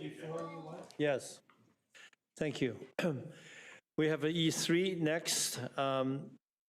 That is to continue improvement CI program update from AJ. Thank you. Mr. Babbage, would you like to introduce this report? Thank you, Your Worship. Your Worship, as you've mentioned, we have Anurag Gupta, or AG as he likes to go by, our Manager of Continuous Improvement and Innovation here this evening to present an update on our continuous improvement program. I'll turn things over to AG, please. Your Worship, it's yours. Your Worship, members of council, and senior leadership team. Good evening. Speaker. Can I be heard now? Is that Yeah. okay? I'll move over. Thank you. Good evening, everyone. I'm here today to provide an overview of the status of the City of Prince George's Continuous Improvement Program. This brief presentation will provide council with a high-level synopsis of how we're looking for efficiencies in our operations, trying to extend the dollar to its maximum extent, all the while establishing a continuous improvement culture in our organization. At the end of this presentation, I'll be happy to address any questions that council may have. The question that's before us is, what does it take to initiate and establish a new culture, specifically a culture of continuous improvement in an organization like City of Prince George? Your Worship, members of council, senior leadership team, and my fellow citizens, initiating and establishing a new culture in any organization is akin to developing a new skill over time. First, we show what is possible. what the end state looks like, what it looks like, what it feels like to be a champion. And then we work backwards, starting from the current state, developing ourselves with resources, training, and dedicated practice of the craft on a daily basis until we achieve the end state. So, how does that translate to City of Prince George and developing a continuous improvement culture in our organization? We took this concept and commenced a 3-year strategic plan to achieve this vision. The journey was planned in 3 strategic phases. Phase 1 was show value. In fall of 2024, last year, the foundation for the new culture was laid by demonstrating the effectiveness of continuous improvement, which generated enthusiasm and buy-in across the organization. We achieved this by showcasing and measuring the efficiencies that had already been implemented. In phase 2, for the year 2025, this past year, we focused on building value or strengthening the CI foundation by optimizing city processes through a 3-pronged strategy. First, executing divisional transformation projects. Second, we launched the Pilot CI Challenge 2025, which saw 78% of our personnel achieve their white belt competency. This 78% competency level among our personnel demonstrates concepts of lean truly taking hold at the grassroots level in our organization. Building on phase 1 and phase 2, phase 3 in 2026 is planned to be the increased value phase. This phase will build on the foundation laid in 2024 and strengthen further in 2025, and will focus on increasing value by developing our personnel's as well as senior leadership teams' technical competency through Lean Yellow Belt trainings, by expanding the Pilot CI Challenge 2025 into an annual recurring program, and by executing divisional transformation projects. The goal of phase 3 in 2026 will be to lay the foundation for a continuous and autonomous culture of innovation and optimization, which will automatically lead into an employee-driven continuous improvement culture. This is the point where the pieces of the puzzle will start falling into place, and all the hard work done through 2024 and 2025 will all start coming together. So, where do we stand with phase 2? How did we focus on starting to provide resources, training, and opportunities in 2025 to poise our organization for a podium finish in the future? Phase 2, as I mentioned, was focused on building value and strengthening the CI foundation via a 3-pronged strategy. First, launching lean white belt trainings across the organization for competency development. Second, launching Pilot CI Challenge 2025. And third, executing divisional transformation projects. We'll dive into each of these for a bit more details and see how these initiatives have actually set us up for success in the future.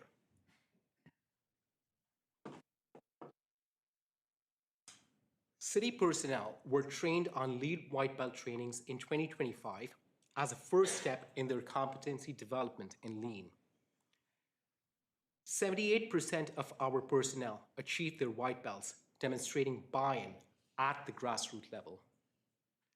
This unlocks our personnel to further develop their competency with yellow belts in 2026, where 50 city personnel and the entirety of senior leadership team are signed up, followed by green belts planned for 2027. This is our plan for 3-stage competency development in our organization.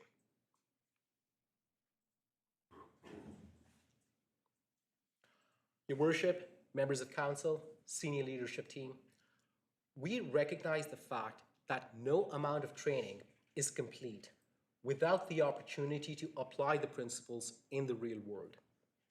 Hence, complementing our personnel's white belt trainings, we launched the Pilot CI Challenge 2025, where civic operations divisions came together to optimize their processes. Not only did this give our personnel the opportunity to apply their white belt learnings to real-world problems, but also increased our operational efficiency.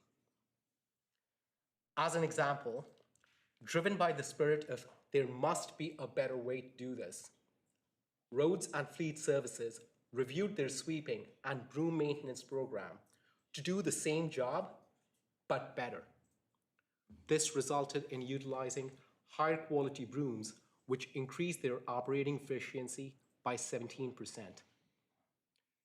Additionally, the following 2 benefits were also realized. New equipment is operational for twice the amount of time before requiring service.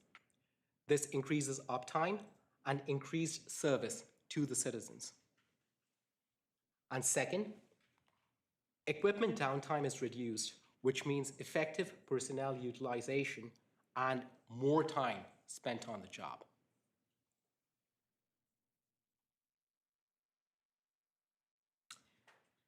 Why pay big dollars to outside big city contractors when we can do the same job, if not better, for a fraction of the cost right here in Prince George? Transportation Division is asking real questions like these by utilizing state-of-the-art technology to conduct in-house 3D scans, resulting in $25,000 cost avoidance by developing our competency in-house, all the while eliminating the need to outsource services to big city contractors.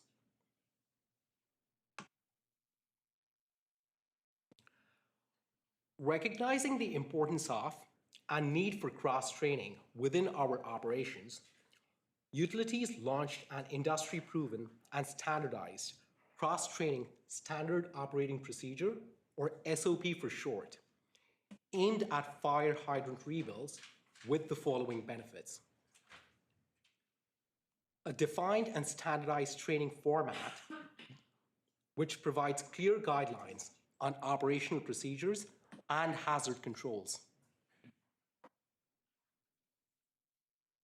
Improved operational reliability for the fire hydrants and for our own operations. And finally, increased uptime of fire hydrants, resulting in prompt service to the citizens in times of emergencies. Turnaround time for malfunctioning hydrants has improved dramatically. I will now demonstrate what the new SOP looks like and how it provides clear guidelines and hazard controls. This is the cover page of our new standardized operating procedure, or SOP for short, and this snapshot demonstrates standardization and document control.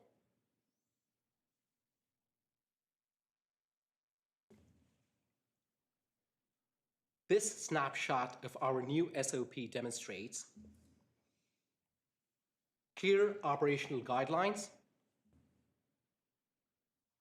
hazard identification, and hazard controls.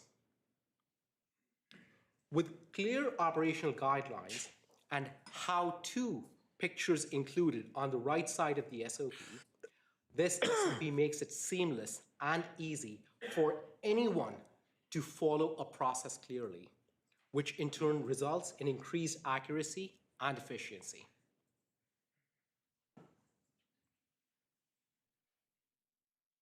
This graph demonstrates what the continuous improvement journey for the City of Prince George can be expected to look like moving forward if we continue to put the effort and commitment into the program.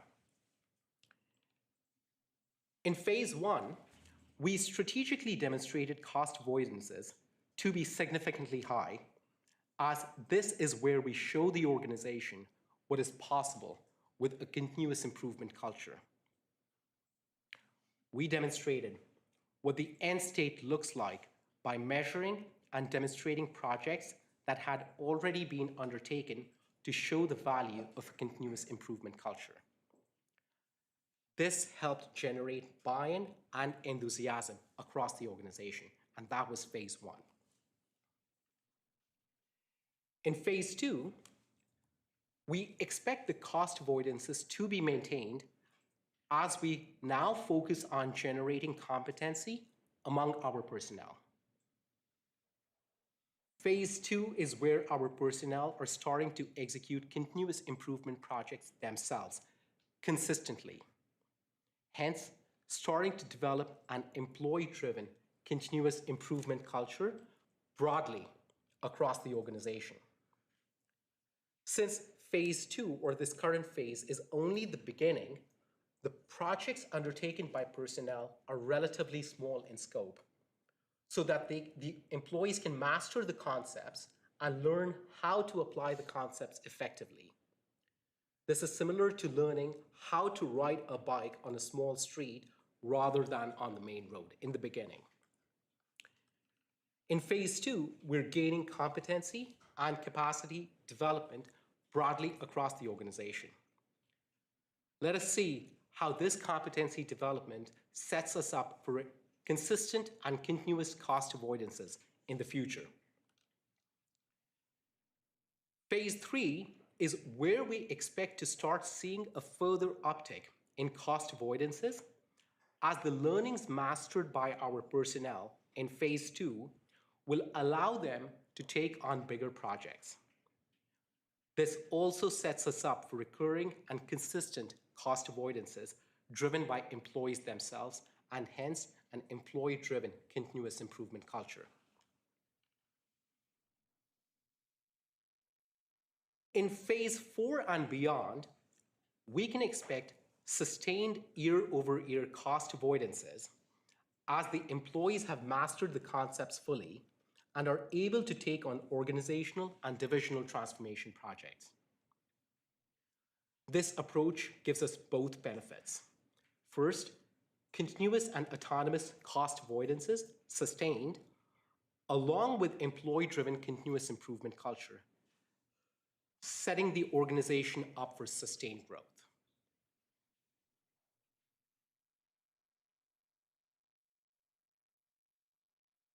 Your Worship, members of Council, this picture is a representation of how our personnel cheered after applying their white belt principles to real-world problems and getting successful results with the Pilot CI Challenge 2025. This year, we have successfully started our journey and set ourselves up for success for the next phase. So the question is, where do we go from here? 2026 is planned to be the increased value phase. This phase will build on the foundation laid in 2024 and strengthened in 2025, and will focus on increasing value via a three-pronged strategy. First, continuing to develop our personnel's technical competency through Yellow Belt trainings. Second, with the support of the city manager and the respected senior leadership team here, we plan on expanding the Pilot CI Challenge into an annual recurring program where all divisions participate to improve their operations. And third, continuing our pursuit of excellence through organizational and divisional transformation projects.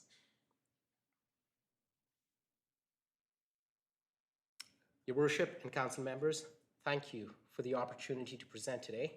I'm available to answer any questions you might have. Thank you, AJ. Your Worship, thank you.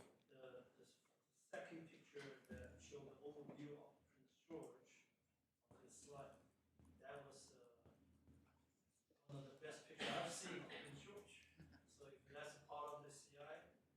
We've done something, okay.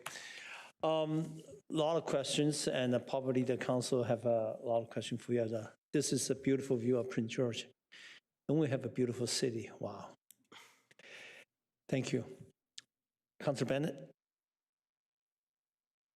Excellent. Thank you very much, Worship, and thank you very much, AG, for the presentation and the work that that you have done for the city. A couple questions for you. One is, so if my math is right, oh, sorry.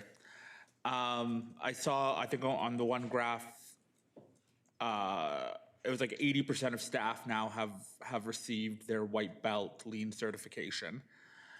Are we, I guess in terms of that, are we offering that training to every city staff? Is there a threshold in which that is like, I'm assuming we're not offering it, to example, our summer staff. So, but like every full-time staff is being offered the ability to take the training?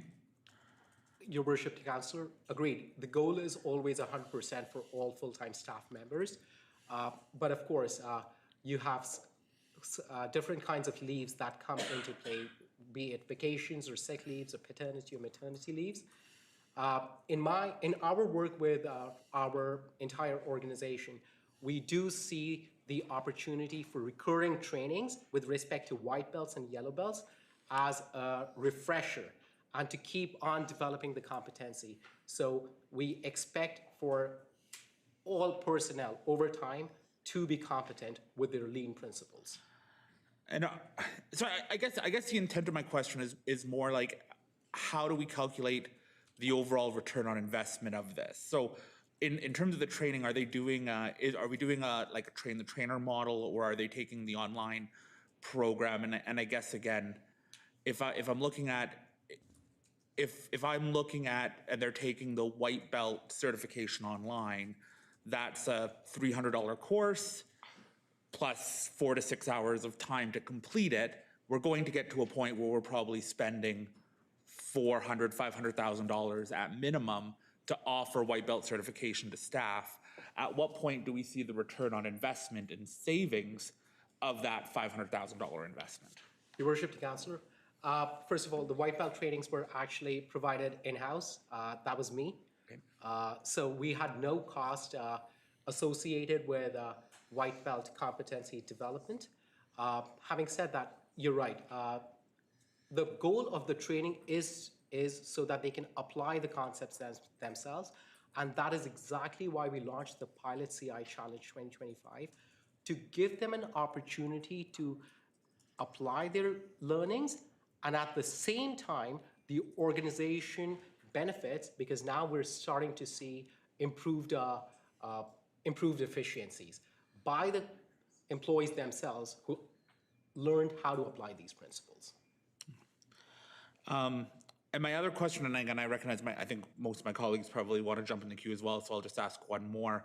Last year, we talked and celebrated a lot of the successes that you had seen in terms of cost, either redundancies or deferred costs. I forget how you would word it in the presentation. I guess I'm just wondering, were those costs truly sustained as savings in year 2?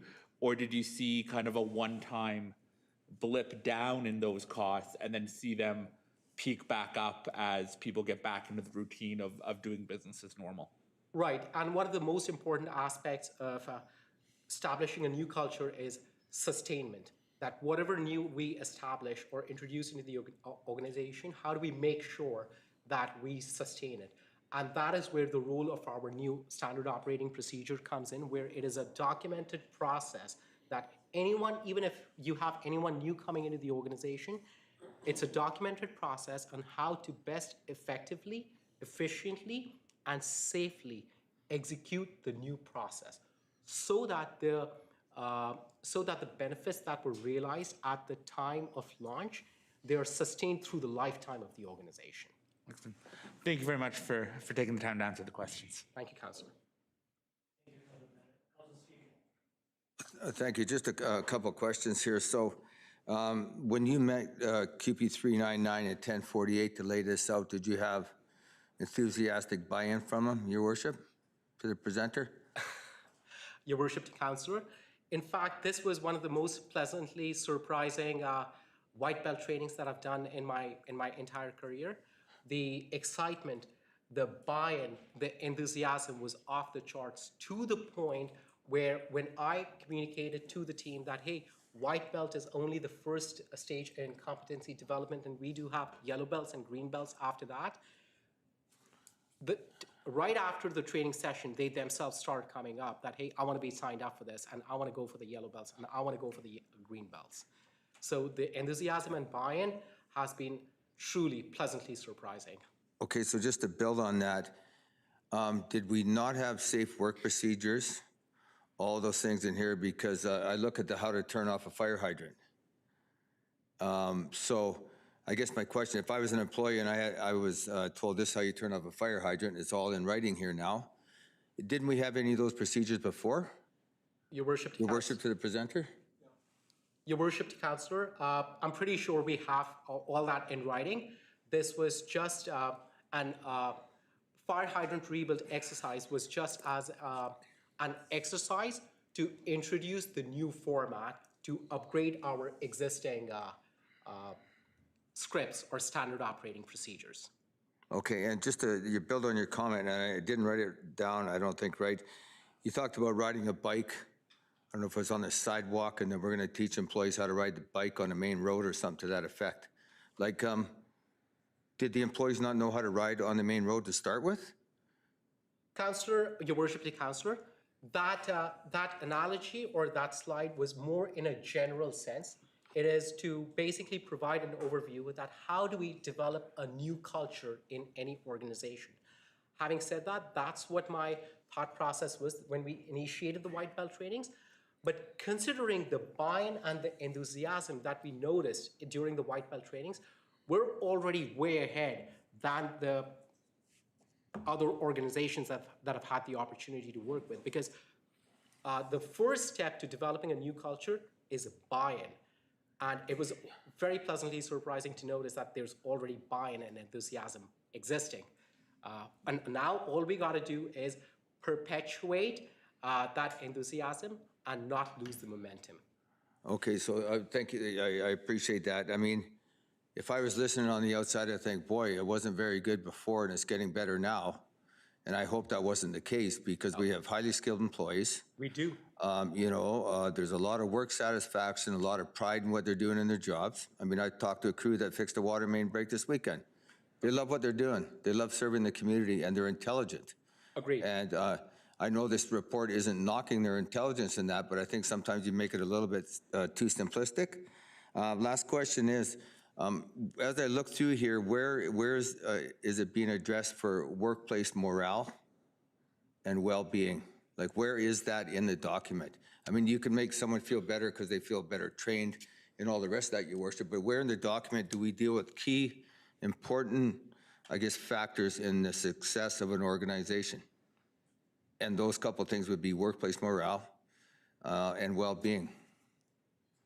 Your Worship, to Councillor, would you please repeat the last question again? I think it was something regarding morale. I just want to get a better Yeah, I'm just wondering where in here could someone like myself that I don't know all the ins and outs here, would I be able to see, look, we're going to be dealing with the issues. We're going to improve workplace morale, a better sense of well-being. So I'm just wondering if the employees are just going to be doing this and they're going to feel better about themselves, or is there something else we're going to do if there is shortcomings with that to build on workplace morale?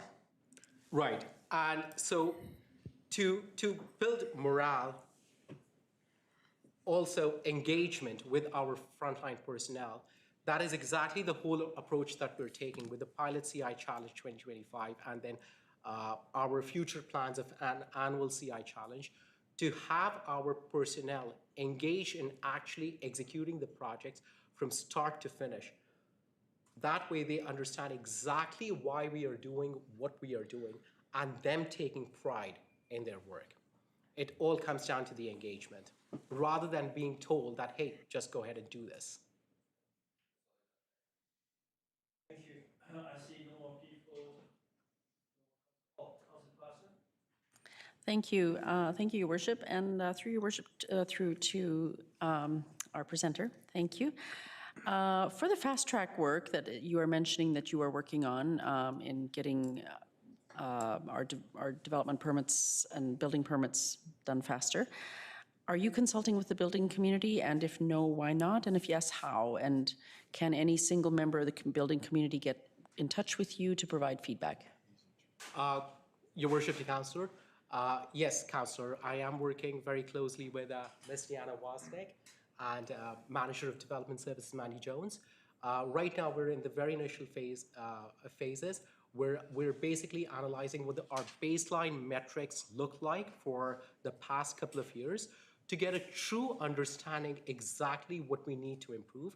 Our future plans do include engaging with our local community and getting a better understanding that, hey, exactly what we need to, what processes do we need to attack, but that will only come after we've analyzed the baseline metrics. Okay, thank you. And so will you be reaching out publicly? Is there an opportunity for the members of the building community to get in touch with you to provide feedback? That will definitely be a part of the entire project as voice of the customer or VOC. Okay. I like the idea of employee-driven improvements. I think that's mentioned somewhere. Are you considering an award mechanism or quantification of their ideas? Your Worship, the Councillor, amazing. That's something that I'm actually in discussions with the city manager and my manager to actually start recognizing employees for the Pilot CI Challenge 2025 that we just executed, so that employees who went ahead and applied their white belt trainings get the recognition that they deserve, and also it will help generate enthusiasm and buy-in for our future annual CI program. Okay. And how do you measure if the work, how do you measure what you're doing? I mean, you have a job, you have a role. Right. How do you measure, and you mentioned that you're working on metrics for the development services. How are you measuring if the work is effective overall in each department or area that you're working in? Your Worship, Councillor, so basically, it's basically data-driven. We do take two approaches. First is the data, but we also recognize that data is completely objective and there could be some things that could be left out. So we also engage with the end user to see how exactly they're feeling and to see if the subjective feedback we're getting from the end user matches the data or not. Okay, that's very good. Okay, thank you. Thank you, Councillor. Thank you. AG, I know this is at a very high level reporting back to the council of the continuous improvement. There's one piece of slide, I'm just kind of cautious the public do not take the wrong way. Because in that one, you mentioned the 17% increase in operating efficiency. That is talking about the one of the project you're doing. Because if people take this wording as in general, that means after inflation, we should give everybody a 10% budget cut. Be careful there. I don't think that was what's, maybe that presentation, that notation, have a little bit more understanding. It is the one of the pilot right there. This star, maybe there's, we're talking about based on this year's thing you're running, not the city as a whole. We got the 70% increase in operating efficiency there. That we had to be really careful because this is a public document. Yes, Your Worship, thank you. Yeah, this was intended just to provide an example of one of the pilot projects in one division for brooms for the street sweeping reduction. So it's just isolated to that one project, Your Worship. Thank you. Yeah, because maybe put a little notation, it is for the one other project. Because or else the public might view this a little bit more in different light. I need a mover, second to receive. Move to receive, second by Councilor Polillo. All in favor? Oppose? Carried. Thank you, AG. Thank you. Thank you. Bye-bye. Okay, we're back to E1.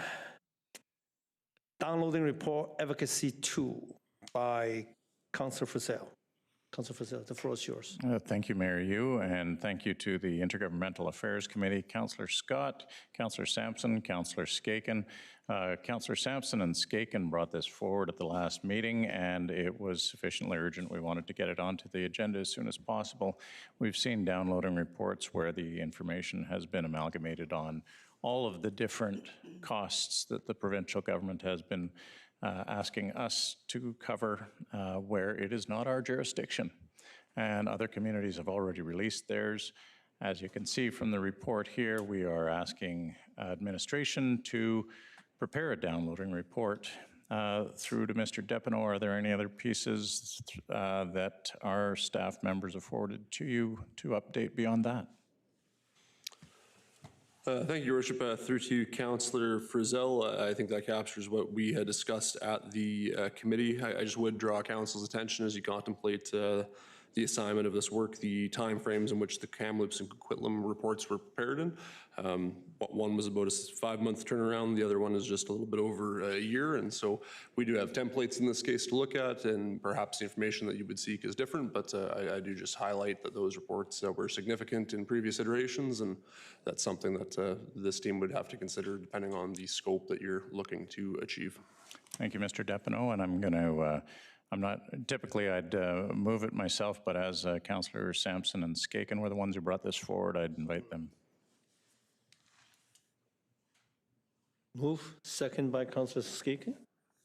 Okay, Councillor Sampson, floor is yours. Thanks, Mayor Yu, and thanks to my colleagues. Thanks, Councillor Frizzell, for introducing it and the conversation at the committee level the other day with Councillor Skaken, Scott, and to the rest of my colleagues who I know all of us have been talking about downloading throughout this term because it's been increasing substantially.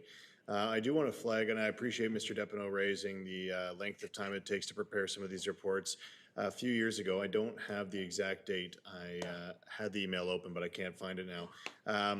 I closed it by mistake. There was a few years back, staff did some preliminary high-level work, not a deep, in-depth report like what we're looking for now, but it armed us with the tools when we're going to Victoria, meeting with ministers, talking about downloading.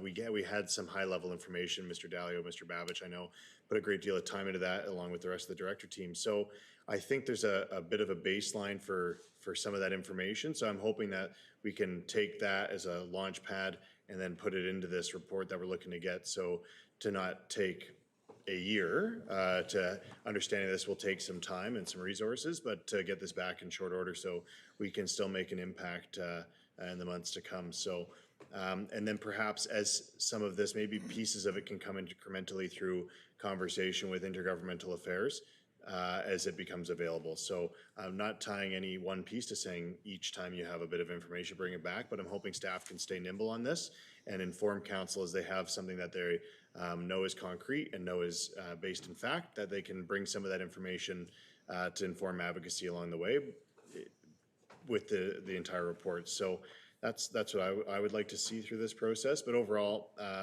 absolutely support this. I think it's going to really help make a difference while we're talking to government to be able to present facts on exactly dollar for dollar what their impacts of not providing the resources they're responsible for are having on communities like ours. Thanks. Thank you, Councillor Sampson. Councillor Skaken.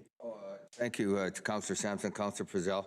I think, and Councillor Pololo had mentioned, I think it was around $10 to $12 million what we identified. And when we had the RCMP here, Your Worship, tonight, I mean, little things like, well, not little, the cost of feeding the prisoners, provincial prisoners, you know, that adds up. The parole checks, these are some of the smaller things, but when you add it up, it was amazing. And quite a few years ago in council, I think it was Bill Kennedy, was a former, I think he was a former city PG employee. He did a report probably 15 years ago that it identified downloading and offloading, and it was nowhere near what it is now. So it's substantial, and it's just a continued creep where, you know, the province will decide, you know, we're not going to mow the side of the highways, or we're not going to do this, and we're not going to do that, and it's up to local government. So appreciate the work being done, and I think a lot of the information we have. So I look forward to it coming back and help our argument and help let the folks of our community know that we're facing so many challenges, you know, with our own budgets, and the province and the feds are just making it worse. So thank you. Thank you, Councilor Skaken. Councilor Klassen. Thank you, Your Worship. And as if people open up those reports, they'll see that the city of Kamloops had identified over 5 years, $134 million. That's $134 million less to build roads, bridges, trails, everything. And so anytime we are, I think that, like, I know that we've discussed trying to get this information for quite some time, and I'm just so pleased to see this on the agenda, and I'll, because if we're going to the province and asking them to cover some of these things, like, we need the data, we need the information. We can't just go and say, hey, you need to cover this because you used to. We need to actually be able to identify this, because if we don't fix our roads, who will? If we don't build the trails, who will in our city? And because the province isn't going to come and do that. So we need to make sure that we have the data that we need to be able to make our case, and so I'll absolutely support. Thanks. Thank you, Councilor Klassen. Councilor Polillo. Oh, thanks, Your Worship. Yeah, I was doing my homework last night and now looking at, again, the Kamloops report, which to me, I think would be the most comparable to us. Coquitlam's, I think, 130,000. Yeah, it's, if you look at it, and they actually have some unknown factors in there too. But yeah, it's over $135 million, and it's quite it's a 20-page report. So I wonder the capacity of staff, and not that I want to put a timeline, but I would think ideally if we could have this information when, I guess, at the latest for UBCM when we go down in September, would that be realistic, Director Depino? So Your Worship, if I may. Oh, sorry. Thank you. Yes. So this is definitely a multi-departmental project, Your Worship, but much of the heavy lifting is really done by our finance department, Mr. Dalio's team. So I'd invite Mr. Dalio to provide some comments on the capacity and the timeline, if I may, Your Worship. Thank you. Mr. Dalio. Thank you, Your Worship. In general, we're going to be very busy in the next few months with budget, with year-end, preparing financial statements, all of our legislative data that we're required to do every year. I can hit that UBCM target for council for sure. Just some broad comments is that some of the work that Councillor Sampson and Councillor Skaken were referring to before, we had done some very high-level estimates specifically to downtown social issues. So we haven't done a city-wide downloading exercise like these other cities have done. We've done one piece of it. So we don't have the greatest head start, but we do have a bit of a head start. I want to say that we don't track our expenses like this. We don't have a reporting report that says this is what we deem to be downloading from the province. So all of this is going to be very high-level estimates, because some of your big stuff is, it's going to be done on a percentage of calls by the police that they can give us, a percentage of calls by the fire department that they can give us for medical calls, a percentage of bylaw complaints related to what we think is downloading. There's some stuff that's more cut and dry that we can absolutely calculate, which is that the extended health tax that that the province downloaded in municipalities. That I can do, and it can be really clear, but some of this stuff is going to be very, very estimate and not hard data. So we can prepare this, but yeah, we'll take some time, because as Mr. Babich says, we're going to have to go department by department, division by division, see what we think is downloading, and we may still miss some things from somebody else's perspective, or we may define something as downloading that somebody would disagree with, or vice versa. So we'll do our best. We'll have something for you for UBCM. I just want to make sure that council is aware of sort of the level of data that you're going to get. Appreciate that. Thank you. Appreciate it. Satisfied? Councilor Ramsey. Thank you, Your Worship.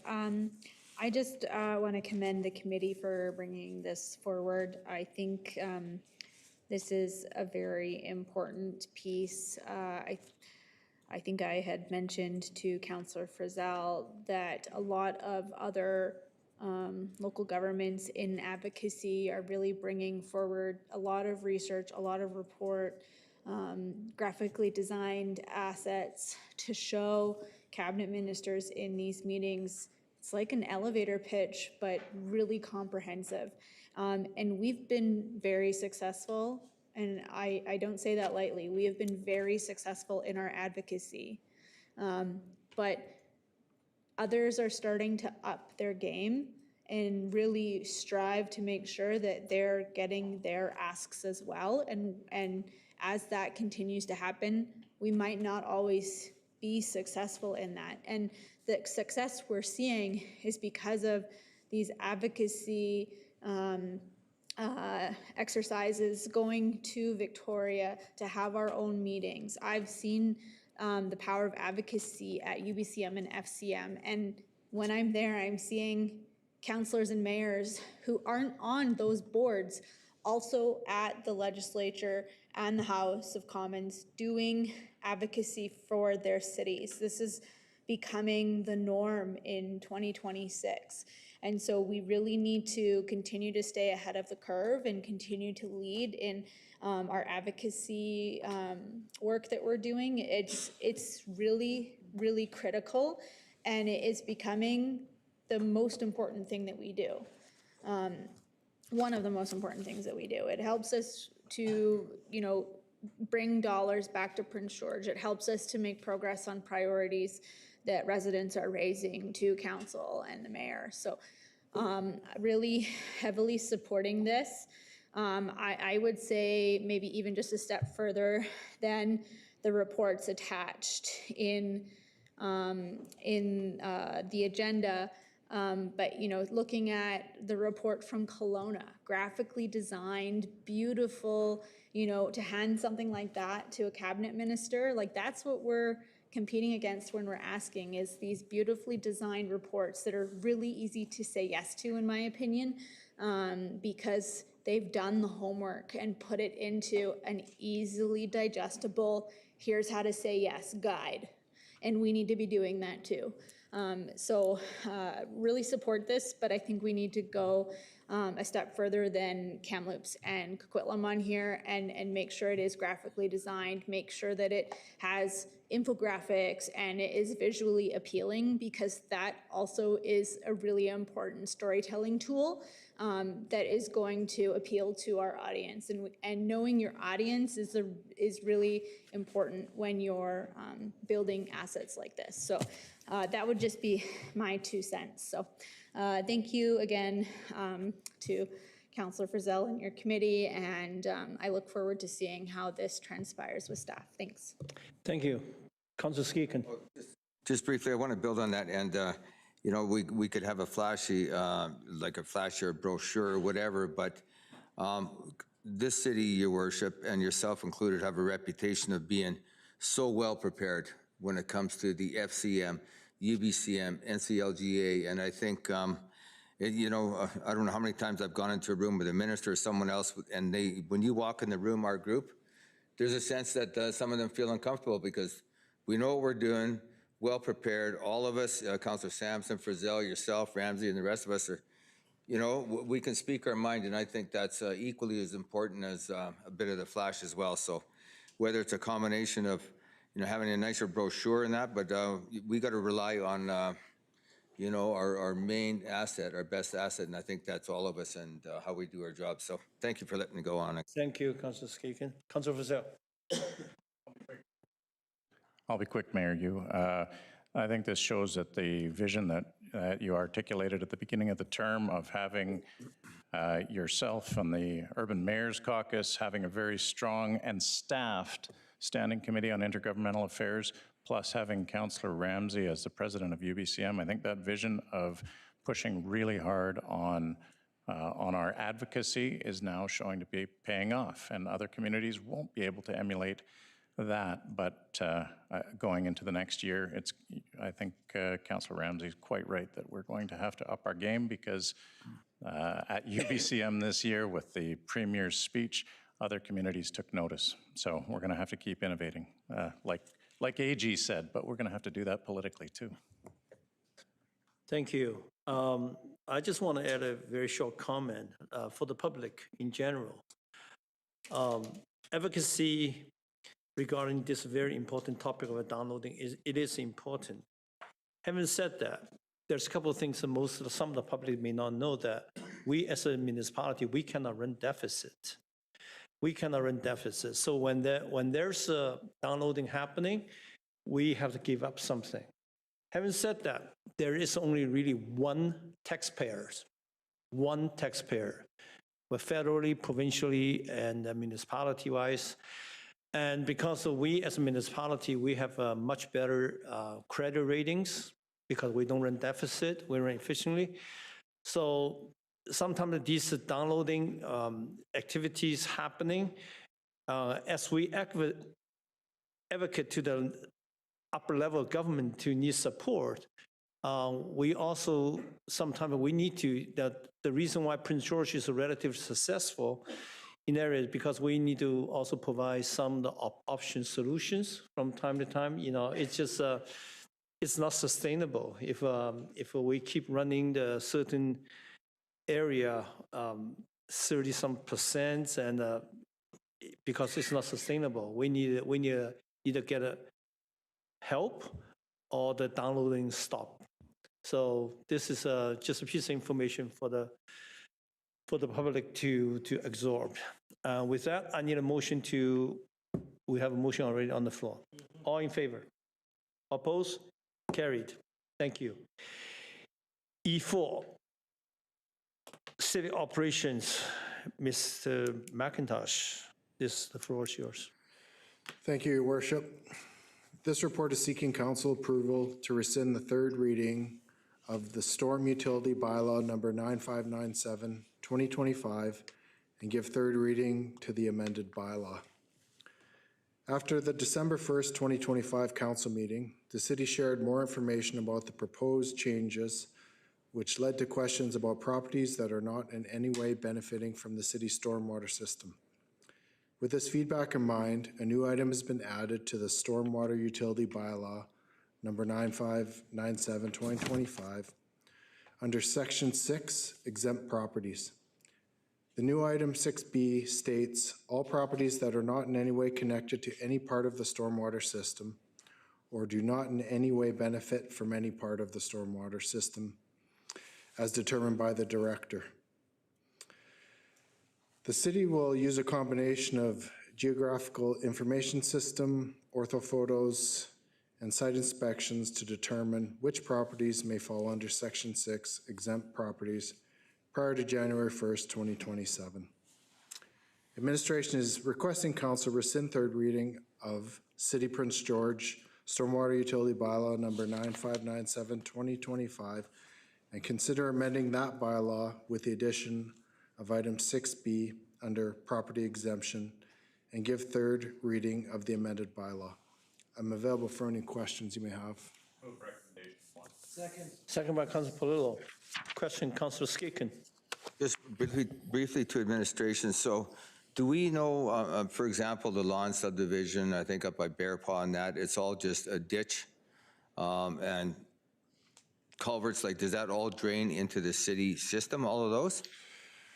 Your Worship, through to Councilor Skaken, as per the proposed bylaw, the definition of the stormwater system includes all those systems: ditches, culverts, pump stations, catch basins, service connections. There's a number of things outlined in the proposed bylaw. Okay, and I understand that the director's decision would be final and it's not appealable. So do we have a rough idea, Your Worship, to administration on the potential for businesses and residents that will fall into this category where they're exempt?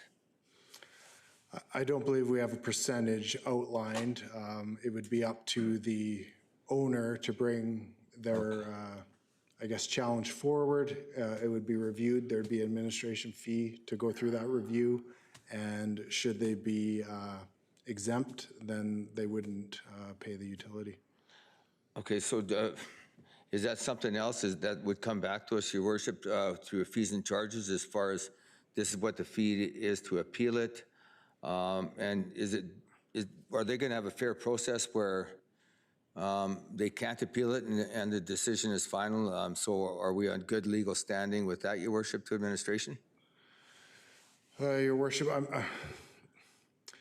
the administration fee is suggested due to the fact that if, for instance, if we had 26,000 challenges with residential accounts, we would never get through them in a given year. So I believe that the owner should have a strong basis as far as bringing this forward to look for an exemption from the storm utility. Okay, thank you. Just the last question, and it was, I don't think it's in here, but I think we were going to raise, I think it was like 2.5 or 2.7 million, I can't remember, the equivalent of what a 1% tax increase is that? Perhaps Mr. Dalio can clear that up.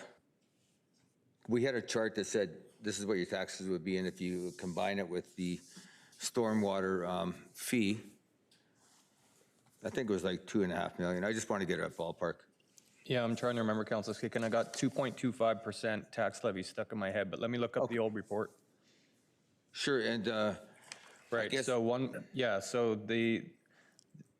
it would switch over in year one based on council's direction as just a neutral move. So what you paid in tax, you'll pay in a user fee, but the actual cost of doing a full service user fee model actually will require some increases in 2028 and 2029. And by the time we hit 2029, it will be the equivalent of a 2.25% tax increase. Okay, and to administration, if that's our, I guess our target to raise, it's the equivalent of 2.25 tax increase, if there's a substantial amount of residences that appeal it, and they're not part of that taxable group, who would make up the shortfall of the projected fund that we want to have for stormwater? I don't know if that's making any sense. It does to me, Your Worship, if I can answer that one. So when you do these self-funded user utility fees, what you do is you come up with the needed expenses first, what it costs to actually run the service. And from there, you take the users and you work your model backwards. So if there were a large percentage, and I want to be really clear, there really shouldn't be. Almost everybody has ditch and relies on the stormwater system in some way. There will be very few examples, in my opinion, that I think would actually come up. But should I be wrong and this be a significant dollar figure, the equivalent residential unit price would have to increase for that shortfall. So everyone would pick up a little bit more to do it. Yep, thank you. And sorry for taking the last thing. It says all properties that have less than 50 square meters of hard surface. So is a house considered hard surface? Yes, Your Worship. Yes, so you're basically the foundation footprint of your home is the hard surface. So really, if it's 50 meters or less, it would just be a vacant lot or something. So I don't know how it wouldn't apply to someone, but I'll leave it at that. I didn't support this before, Your Worship, and with all due respect, I won't support it now. Thanks. Thank you. Councillor Claassen.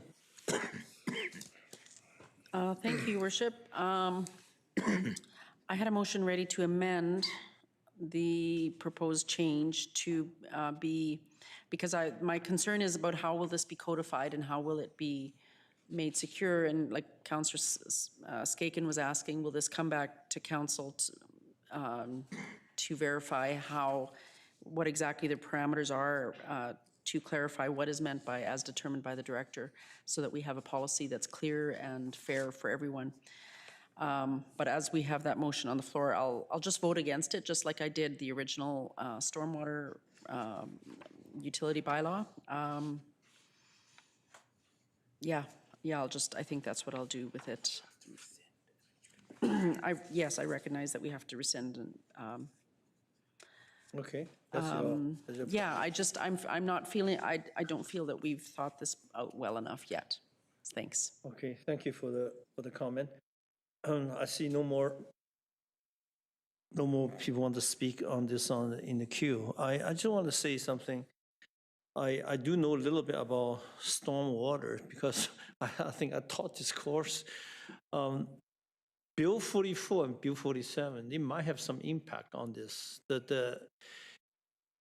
Because whether it's it's a residential lot to be exempt, not to be exempt, but the Bill 44 is a pretty well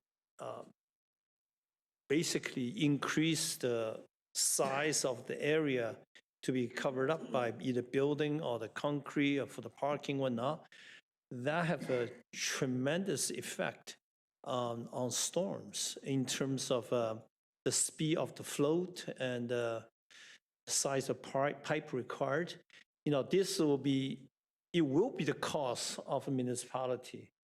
I don't believe right now the province, based on this Bill 44, are they going to give us some kind of infrastructure program to compensate some of this effect? Even though $65 at the end, it doesn't seem so much for each property. But from the principal point of view, I mean, the densification of a residential lot, densification of an area, it does have a tremendous effect on the storms, just like have effect on the utility, other utility as well. Are we aware of is there a program that right now it's that we as a municipality, we can apply to offset some of these additional costs? Maybe either Ms. Dario or Ms. Wozniak wants to.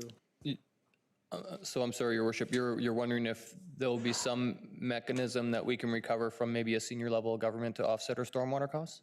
Yeah, the reason is because, because right now the Bill 44 is a law. I mean, nothing's stopping a group of a citizen in certain area to put up a carriage house, link houses, whatnot. And these kind of activities, economically, of course, it's increase the tax base in a way, but that belongs to the one property. But it does affect the storm, just as it's affecting the water and utility. I wouldn't expect us to get any traction on that, Your Worship, but I mean, that's definitely in council's wheelhouse to advocate for that, along with other things, as you speak with senior levels of government. Yeah. And as a general comment, I will say that the stormwater system, it is ours. It's a municipal responsibility. It's our infrastructure. It's our cost. So I understand. Yeah. But the Bill 44 is not our initiative. It's a choke down on us. Yes, Ms. Wozniak. Thank you, Your Worship. The city did receive housing capacity grant in 2024. Okay. But it wasn't to fund upgrading our infrastructure. It was to fund analysis of existing infrastructure. How would Bill 44 impact? Yes. Or how would the implementation of Bill 44, these dollars can be used for that implementation? So things like infrastructure for water sewer storm, master plans, that those dollars can be used towards that. But we spent last year, as you recall, completing the OCP. The adoption of the OCP now allows administration to go and review the next phases of planning that need to occur with use of these grant dollars or not to help provide the information that you're outlining right now.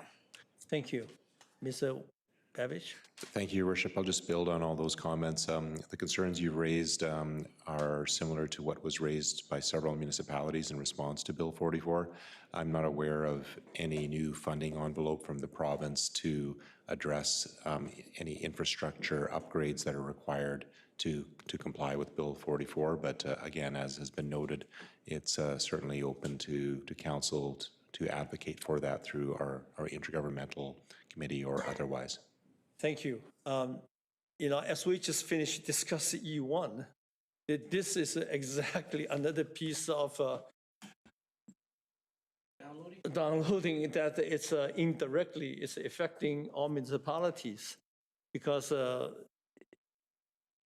Prince George may not build as many link houses as some other municipality, but I do believe in some area this might set a lot of precedents that it's not being, as Councilor Skaken stated, it may not be fair to some neighborhoods because, yes, Ms. McIntosh. Your Worship, just a quick note here on existing assets. We have 380 kilometers of gravity mains. We have 694 kilometers of ditches. This is existing infrastructure that we have to operate and maintain on an annual basis. Over 6,000 catch basins, over 4,000 manholes. There's a lot of infrastructure that is part of the storm system, and it's necessary for us to keep it in good health, reinvest, and maintain it. So I think some of those stats are important in this discussion. Absolutely. Absolutely, and then especially given the size of the city we have, the length of the storm we're running, and the how Bill 44 may impact certain neighborhood that different from the other neighborhood, and that is the question I think Councilor Skaken raised. Councilor Ramsey, your comment? Thank you, Your Worship. Just through to staff, I guess maybe Mr. McIntosh. I guess the piece I am curious about is with the exempted properties, were the initial calculations done with those properties included, and now is pulling those out going to impact the financials that we had looked at? Maybe it's more Mr. Dalio, I don't know. Yeah, it shouldn't create a substantial difference in our revenue. It will create for every property that is successful in a challenge, it would affect our revenue. But again, we're not expecting a lot of properties to not meet the definitions in these bylaws. Okay, thank you for that. I appreciate that. And then I guess the other piece I was curious about was that, you know, if someone isn't connected to a sewer or a ditch and they maybe perceive themselves to not, to be an exempted property, I just, you know, what happens in freshet season when there's flooding and staff are deployed to deal with it? Are there instances where an exempt property isn't necessarily touching a asset, but is still utilizing staff resources in emergencies and other things like that, where they would still be tapping into the system? Ms. McIntosh. Your Worship, through to Councilor Ramsey, I believe it would be whatever's within the city right-of-way, that's what we would be addressing to eliminate risks to private property, given if they're connected to the storm system or not connected to the storm system. It's still our responsibility to ensure that our assets within our right-of-ways are maintained. So I think it could be isolated kind of instances where perhaps that could be a factor. Okay, thank you. I think that's a fair response. I'm going to be supporting this. We've been working on this for so long. Our residents have identified that this is one of the most important issues to them, is our infrastructure and making sure it has the funding support to support it moving forward. We know that there's a huge infrastructure reinvestment gap when it comes to stormwater. We're not doing this lightly. We've had 4 discussion papers, hours of debate, research from Christy Bobby. The list goes on and on and on. This is really just, we're at the end of this now. So I'm going to be supporting this. This is just really, to me, refining a definition at the end. So I'm not ready to, I'm not willing to rehash this personally. So I'm going to be supporting it moving forward. Thank you.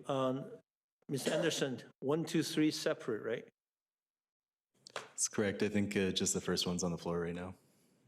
Recommendation number 1, that council rescind third reading of the City of Prince George Stormwater Utility Bylaw number 9597, 2025. All in favor? Opposed? Carried. Move 2. Second by Councilor Polillo. That council amend the City of Prince George Stormwater Utility Bylaw number 9597 by inserting new section as read below. All properties that are not in any way connected to any part of the stormwater system or do not in any way benefit from any part of the storm system as determined by the director. In this case, it's Mr. McIntosh. You understand, right? Question, Councilor Sampson. Thanks, Mayor Yu, and thanks for the dialogue on this. A quick clarification question, perhaps through to Mr. McIntosh or Mr. Dalio. Take the elevator out for 2028, 2029. Right now, this is being funded just through our general taxation.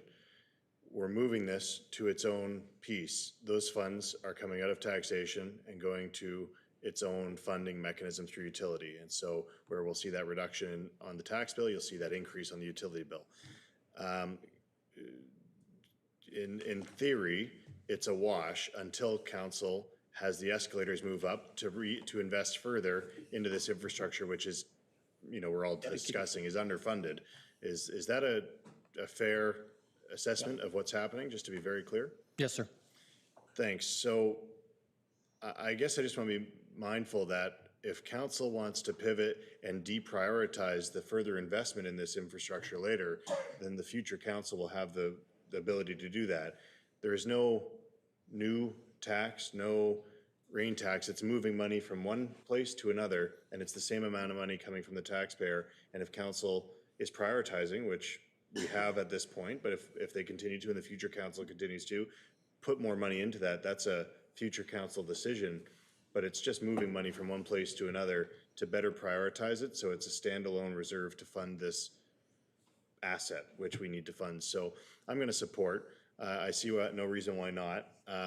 If there needs to be further dialogue with residents on the priority they place on funding stormwater and the future of it, I think, obviously we're hearing in our budget surveys and other consultation with the public that they do place a priority on infrastructure. They don't want to see it crumble before it's invested in. Then that can happen. But right now, this is just a method of which the funds get used towards stormwater, which it's a wash with respect to how much it is. So I'm going to support it. Thanks. Thank you. Yeah, just for the public, at the end of the 2028-29, based on the projection and infrastructure need, there will be a slight increase of $65. Absolutely. Per it's already reported. Yes, but what I'm saying, Mayor Yu, is whether that was coming out of utilities or coming out of general taxation, that increase is happening. So whether we leave the money to come out of general tax or we move that to come out of utilities, it's still happening. It's still the same amount. It's just whether it goes to its own utility or whether it's from general taxation. But the approval to already have that elevator, because we're investing in this infrastructure, is already happening, is what I'm saying. So this doesn't change how much people are paying. This is changing where the money comes from. Correct. Thanks. And it's a delegation just like water and sewage. Councilor Bennett. Thank you very much, Worship. And thank you to Councillor Sampson for asking, I think, one of the questions around that it is moving from, to confirm that it is just moving a restricted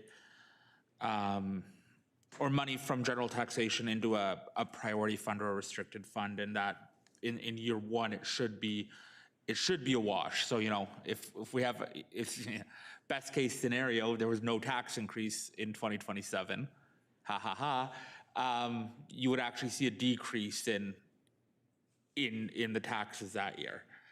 My question is, and I can't find the motion now, is I believe at that point we also talked about incentives for people, and maybe I'm wrong, but I believe there were council directed staff to look at possibility for incentives to also lower that tax levy. I guess through Beryl, I guess through the administration,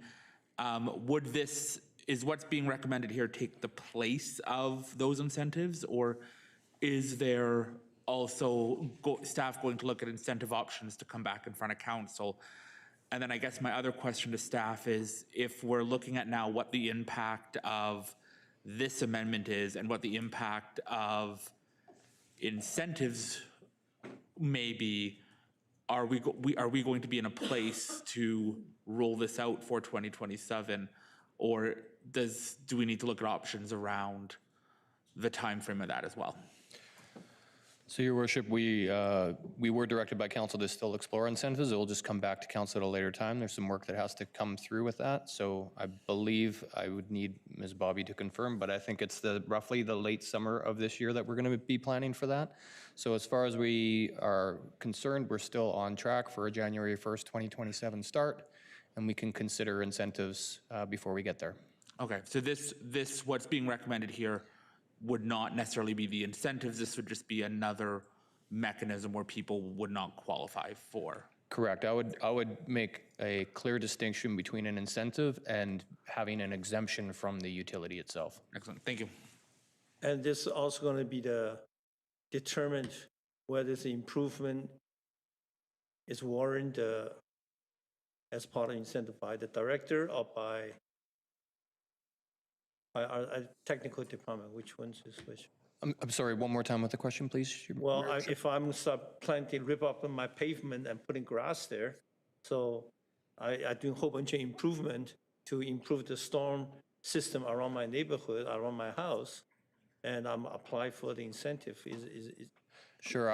Until the work's performed, though, Your Worship, I'm not sure I'm comfortable commenting on how our incentives would work because we're not there yet. We have not determined the January, okay? Councilor Paulino? Yeah, I just wanted to further clarify, and maybe picking up on the points of Councillor Bennett and Councillor Sampson, that this council chose to have a phased approach. We could have done this all in 2027, but this council chose to have a phased approach and do it 27, 28, 29 to lessen the burden somewhat to the taxpayer. So I think that's important to clarify as well too. So, I mean, I believe it was myself that made that motion and it was passed by this council. So, yeah, I'll be supporting recommendation 2 and 3. Thank you, Your Worship. Okay, call the question. Recommendation number 2, all in favor? Oppose? Carried. 3. Second? All in favor? Oppose? Carried. Thank you.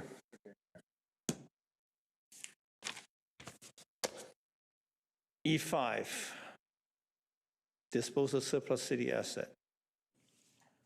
Mr. Dalio.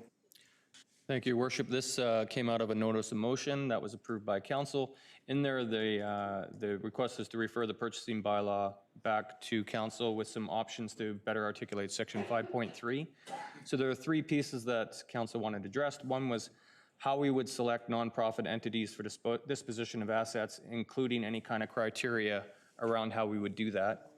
Second would be provisions for disposing of assets that are deemed to have historical or cultural significance and how council could be included in that review. And the third part was to better identify to the public what a formal and an informal process would be, because that's the current language in the bylaw.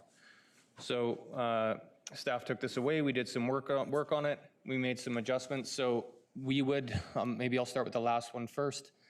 I feel like that's been said a lot today. We would, to be honest, I wasn't the initial author of this bylaw. I don't know what informal process would have been done in this case, so I'm really just taking the informal process out. There will only be a formal process for instances like this, and it would be done through a request for expression of interest. The second piece, the historical and cultural significance. So we would, if the city manager deems the asset to have significant historical or cultural value to the city, a recommendation based on an RFEOI process would come to council and council would have final say. As for criteria, we've put some, not so much in the bylaw itself, which is why we've attached the purchasing procedures, and we've also in the report said what we would be changing in those procedures.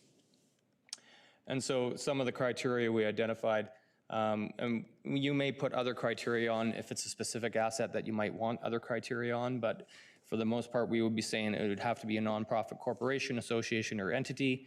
We would do similar to the procurement changes that we made in response to tariffs about how we would prioritize more local first, and then priority would be given kind of next to progressively further away from the city.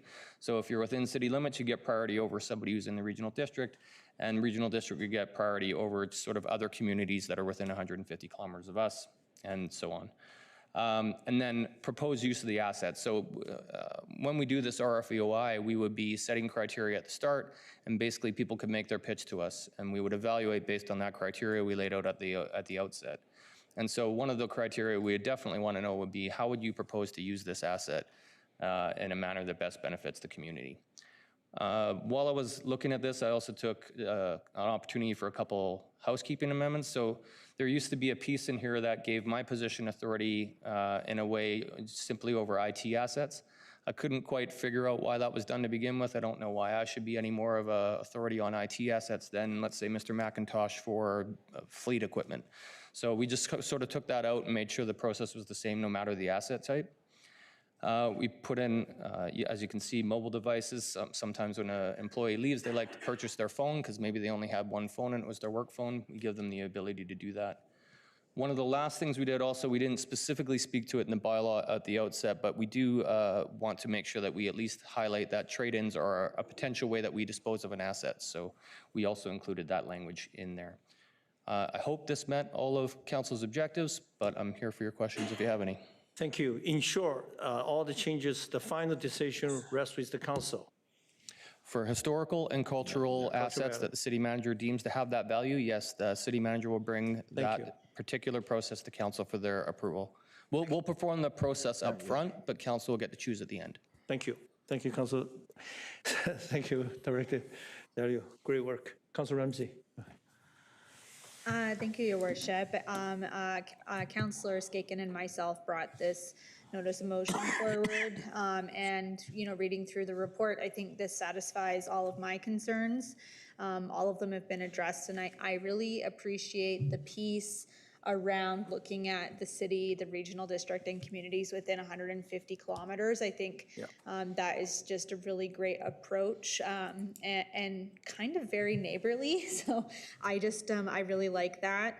And just well done to staff for bringing this back in quite a quick turnaround. So thanks. I don't know if Councilor Skaken wants to add anything. Oh, yeah, thank you. I appreciate it. This is a lot of work, and I really appreciate administration looking at it. It's transparent.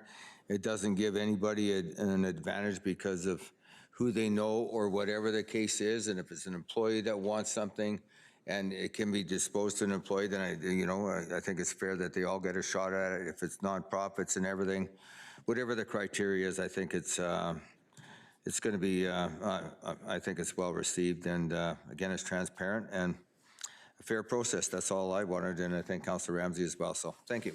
Thank you. Councillor Fazil.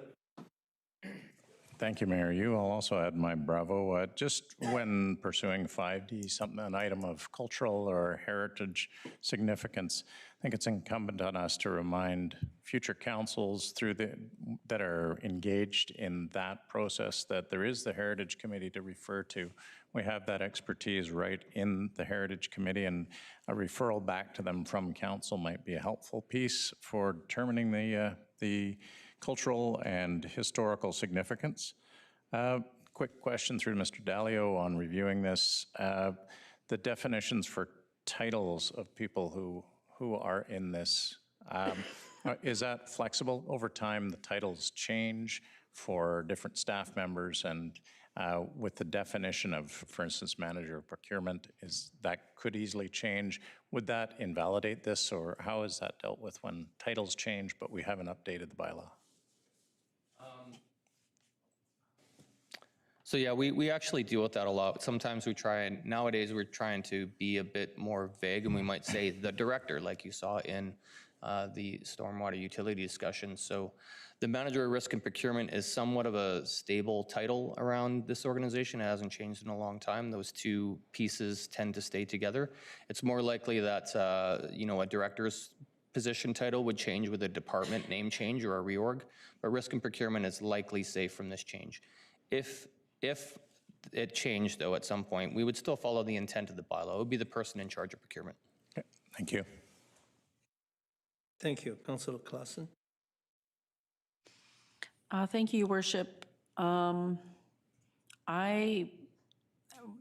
am not quite comfortable. I mean, this wasn't my motion, but I'm not quite comfortable with the result coming back because I think it's still a little bit too loose on deciding on who decides what is what. So I would actually support the idea of asking the Heritage Commission to give us a list of items that are that have heritage value.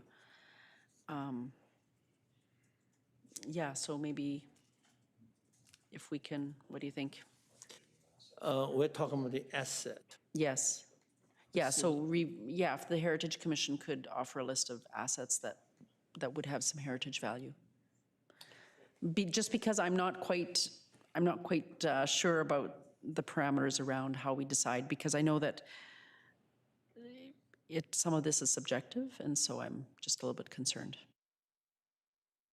So I might make just an introductory comment, and then maybe Mr. Babbage can help me out after that. So when the notice of motion was initially discussed, I did bring this up. The definition of cultural and historical will be subjective. And so at some point, no matter what definition you give it, there's going to be interpretation by the person that's been delegated the authority to make that decision. If the council feels it shouldn't be the city manager and that some sort of asset registry should be formed, that would be a direction we'd be willing to take, but that's not the initial direction that we were under, so. Okay. You satisfied with the answer? Your Worship, if I may, just nothing to add specifically, other than whoever is delegated the authority hopefully would have a conservative view and err on the side of caution and bring forward assets that are questionably whether they have historical or cultural significance to council to make that decision. I know that's where my comfort level lies, Your Worship. Thank you, Mr. Babbage. That also means that if a council receives all the information, we as a body, the future council can definitely refer this to the Heritage Committee to take a closer look, right? That's correct, Your Worship. If council doesn't feel comfortable making the decision, then they can refer again to another body or organization to assist with making that decision. Thank you. Yeah. Councilor Sampson. Thanks very much, Mayor Yu. Appreciate my colleagues for bringing this forward and the work that was done on it.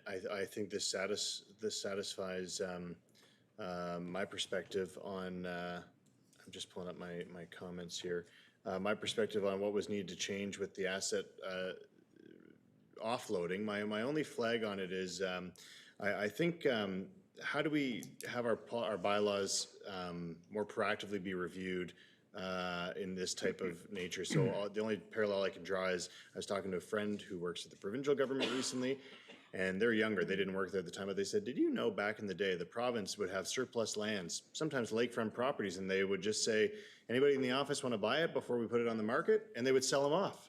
And obviously nowadays that would never fly. My friend who's my age was going, this used to happen like 25 years ago back in the province. And I can only imagine the city would never have practiced those types of practices. But if we had antiquated policies that allowed for something like that, how are they automatically being triggered? So it doesn't have to come through a councilor's notice of motion, because I applaud my colleagues for bringing this forward. But if there was some antiquated stuff, how are we regularly reviewing it so it comes about through staff? Perhaps to Mr. Babbage. So, Your Worship, it is a matter of staff capacity and resources and priorities. We have an enormous number of policies, procedures, and bylaws. And so certainly when we go to apply a procedure or policy, if we notice that there's something that is out of date, then we would bring that forward for housekeeping amendments, or if there's an issue that's recognized, then we would bring it forward for an update. In terms of routine reviews, it's a matter of capacity in each area in terms of the responsibilities of the departments, Your Worship. So we do not have currently a policy, for example, to review every bylaw every 5 years, for example. That would take an enormous amount of resources. So don't have a hard and fast answer, because it really depends on recognizing an issue when it comes up. But certainly it's staff's intention to keep all our policies and bylaws up to date, Your Worship. Great, thanks. The only thing that comes to mind is I'm sure staff are already doing this, and everybody would have a bit of a different perspective on what is right in today's world and what's not. But I'm wondering if there's a way to just communicate out to staff broadly that as you interact with bylaws or policies that might be less frequently used and something kind of seems a little out of date, raise it to your supervisor so then it can be reviewed. Because if somebody at a lower on the ground level interacts with a policy that doesn't necessarily get flagged by our senior team, it might not come for review. So if there's an opportunity to flag that with staff, so it's reminded that that'd be encouraged, that would be lovely. But I don't think any hard policy needs to be done. I think that would just be positive. Thanks. Thank you. I'm going to call the question. All in favor? Oppose? Your Worship, I didn't have a mover or seconder. I believe these two. Yeah. Yeah, they brought the motion forward. Yeah. All in favor? Oppose? Carried. And then, Mayor, could I make the referral to the Heritage Commission for this policy? Yeah, this is a public information. This automatically will be broadcasted. Okay, so we don't need a specific motion to No, give it because to the council Heritage? decision, when the things come forward, council as a whole believe that piece of public property or whatnot has some heritage value, we can refer this to Heritage Committee for detailed study and then report back to us before we make this decision. Okay, instead of asking them to proactively give us maybe a list? Yeah, because it's operational side of thing to start, and then we as a council direct to the Heritage Committee that this is a piece of asset. In our opinion, we have a different opinion, and you take a look if it's whether it's should be declared as a heritage. I'm sorry, Your Worship, if I may interject, I believe I follow what Councillor Clausen is trying to say. Right now, what council has approved in front of them as a bylaw is that the city manager will have the delegated authority to make that call. Councillor Clausen is looking for the option for a heritage commission, is that right? Yes, for the heritage. To preemptively make a list so that the city manager doesn't have to make that call. Who do the list? Well, we don't know. That's what I mean. So we have to come on a case-to-case basis, and then we'll refer back. But Your Worship, if I may, there's nothing wrong with us letting the Heritage Commission know No, if this this- passes tonight, we yes, might of rely on them on occasion Yes. for some sort of asset That we can disposal. communicate it to, yeah. Yes, so a communication then. Communicated the council's decision regarding this piece and have them prepared. Maybe they might have to take on a bit of extra work. When the time comes, the council might refer a dispose of a certain piece of equipment property, might have the heritage value to them for study. All right, so do we need a motion for that? No? We Okay, don't need to. all right, thank you. Thank you. But this will be please do communicate to the committee and through the email, that'd be great. E7, proposed amendment to the council, am I correct? E6, yes. Proposed amendment 2026 council meeting calendar for a spring committee of the whole meeting for grants distribution. Seconded by Councilor Fazell. Any discussion? Hearing none. All in favor? Opposed? Carried. E7, proposed amendment to the council procedure bylaw. Ms. Anderson. Second by Councilor Polillo. Ms. Anderson, would you like to introduce the report? Thank you, Your Worship. So as per the direction of council, this bylaw amendment looks to amend the need for addresses on general correspondence and those received through land use application notices. So for general correspondence, the amendment will only require that a writer state that they are a resident or not. And for correspondence received in response to a notice on land use application, they'll be required to provide their street name. It also includes changes to notice of motion language, requiring 6 days in advance of a meeting to be provided to the corporate officer. It also provides flexibility in the rare circumstances that a notice of motion is time sensitive to be discussed when it first appears. This would be subject to unanimous consent of all council members. If council wishes to pass 3 readings, public notice will be published summarizing the changes. Available for any questions. See no question. All in favor? All Councilor Bennett. Thank you very much. And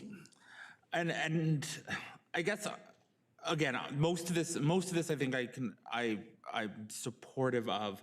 I do want to just raise some concerns again around the notice of motion, and I think about, and I thought about this after the last meeting, with the idea of, and I can understand the intent of being able to raise a notice of motion without it basically changing the process to allow it to be debated the night of with unanimous consent.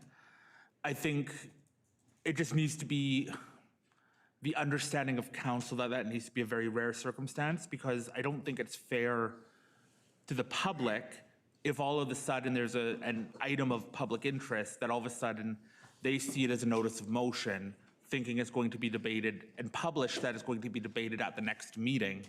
And then all of a sudden council the night of says, you know what, we're going to debate this tonight, and doesn't give the public the opportunity to listen and participate in that conversation.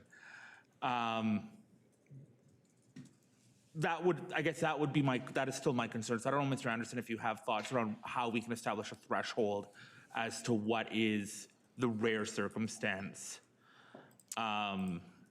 that this could be debated without the public notice.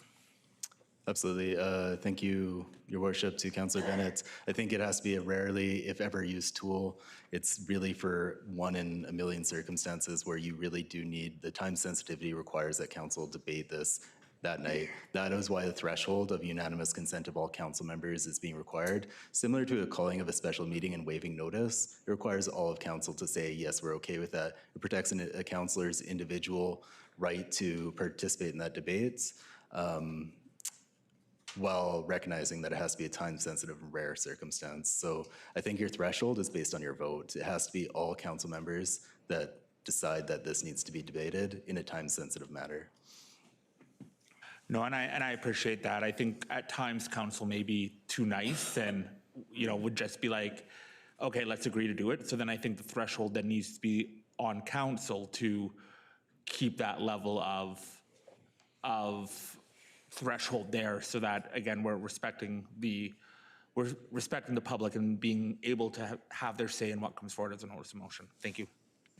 Thank you. Councilor Ramsey? Yeah, I guess thank you, Your Worship. I just have maybe a dumb question that I feel like I should know the answer to. Can an acting mayor put forward a mayor's report? Yes, Your Worship. The acting mayor position has all the authority and has all of the duties that the mayor does during the acting term, Your Worship. So I guess, if there is an issue that I should have known that, it was probably somewhere in the back of my brain in orientation 7 years ago. I think if there is an emerging issue, if Mayor Yu's not here, the acting mayor having that ability, I think negates maybe some time-sensitive things. There's also the ability for 2 councillors to call a special meeting, to look at a resolution, which we've done in the past, just to have the notice come forward, like stuff like that. There's some creative solutions, I think, that can be used to try and bring something forward. So is that 6-day notice of motion period now going, for the notice period, going to be required for if 2 councils were going to call a special meeting? Yes, that's correct. So you would need a 6-day notification period then? That's correct, yes. Okay, thank you for that clarity. Which today's modern technology, Mayor, you're always going to be here for the next 10 months anyway. Councilor Sampson. Thanks, Mayor Yu. I meant to make the amendment before I moved this. My apologies. On the number 1, we amend that all correspondence requires folks to include their address, not just land use matters. It's important to identify if somebody's writing to us from outside of the city or as a resident of the city. And I think it's crucial that we know, are you a resident and a taxpayer, or are you somebody just giving feedback generally? And so make that amendment. So moved. Your Worship, there's a motion on the floor for first 3 readings, so. Can I amend the? We'd have to amend it before we passed, so. I'll rescind my motion on the floor then.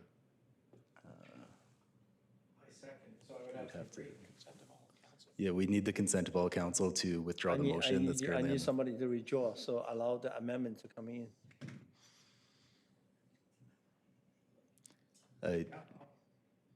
Would you agree to withdraw for the time being? Allow the Councilor Sampson's amendment to come in?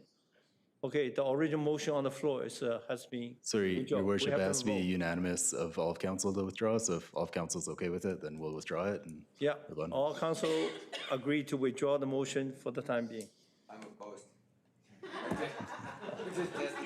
Carry. Just testing everybody's things out. Introduce it. Yeah, thanks, Mayor Yu, and thanks. My apologies. I moved this preemptively. I meant to make the amendment first, so thanks for the leniency. Just to make an amendment to that number 1 on the screen there, that it requires folks who are submitting any correspondence to include their address and identify that they're a resident of the city. It just makes it easier that we know, are you providing feedback as a resident taxpayer, or are you providing feedback from outside of our city, which, we still want to hear and is valued, but to maybe a different level depending on what they're submitting feedback on. So moved. Second by Councilor Fazell. All in favor of amendment? Sorry, Your Worship, I need some clarity.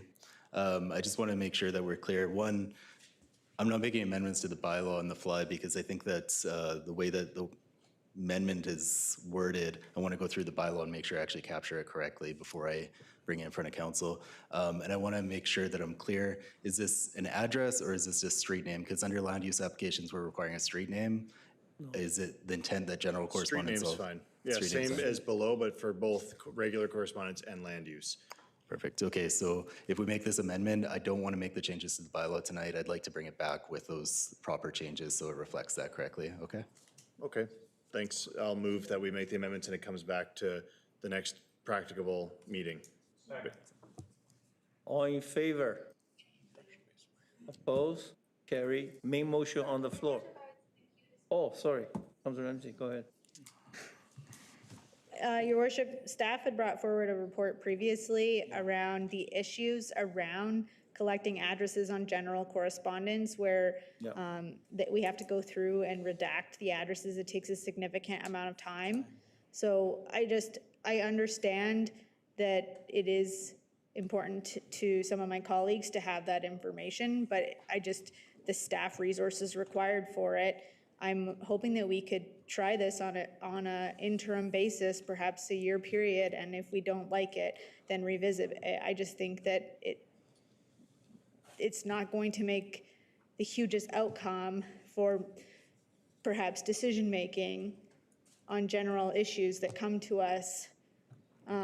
We can still contact the resident and contact them and ask them questions and tell them to get in touch with us, because most of the time they email us. So I just feel like this is perhaps not the greatest use of staff resources to have to spend hours of time going through and redacting correspondence files. So, Mr. Anderson, do you want to speak to this a little bit? Thank you. I tried to make it clear in the report, but maybe I didn't in the previous report. If whatever direction council had chosen at that report, I was no longer going to go back into the website and redact addresses when requested. I was just going to follow council's direction to a T. So that's what's happening right now is when people will contact us and say, my address is on the website, can you please redact it? We're trying to be kind and we're going back and redacting them if they're older. Unfortunately, that's breaking the website through our eScribe app because we're changing all the links. And it's also really time consuming for Ms. Kellett and her staff. So whatever council's direction was, we're no longer going back. And that's why we gave the options of not including as much information if that made council feel more comfortable. So in terms of staff intensive resources, it won't be staff intensive anymore, whatever direction council chooses. Thank you. Thank you for the clarification. Thanks for that clarity, Mr. Anderson.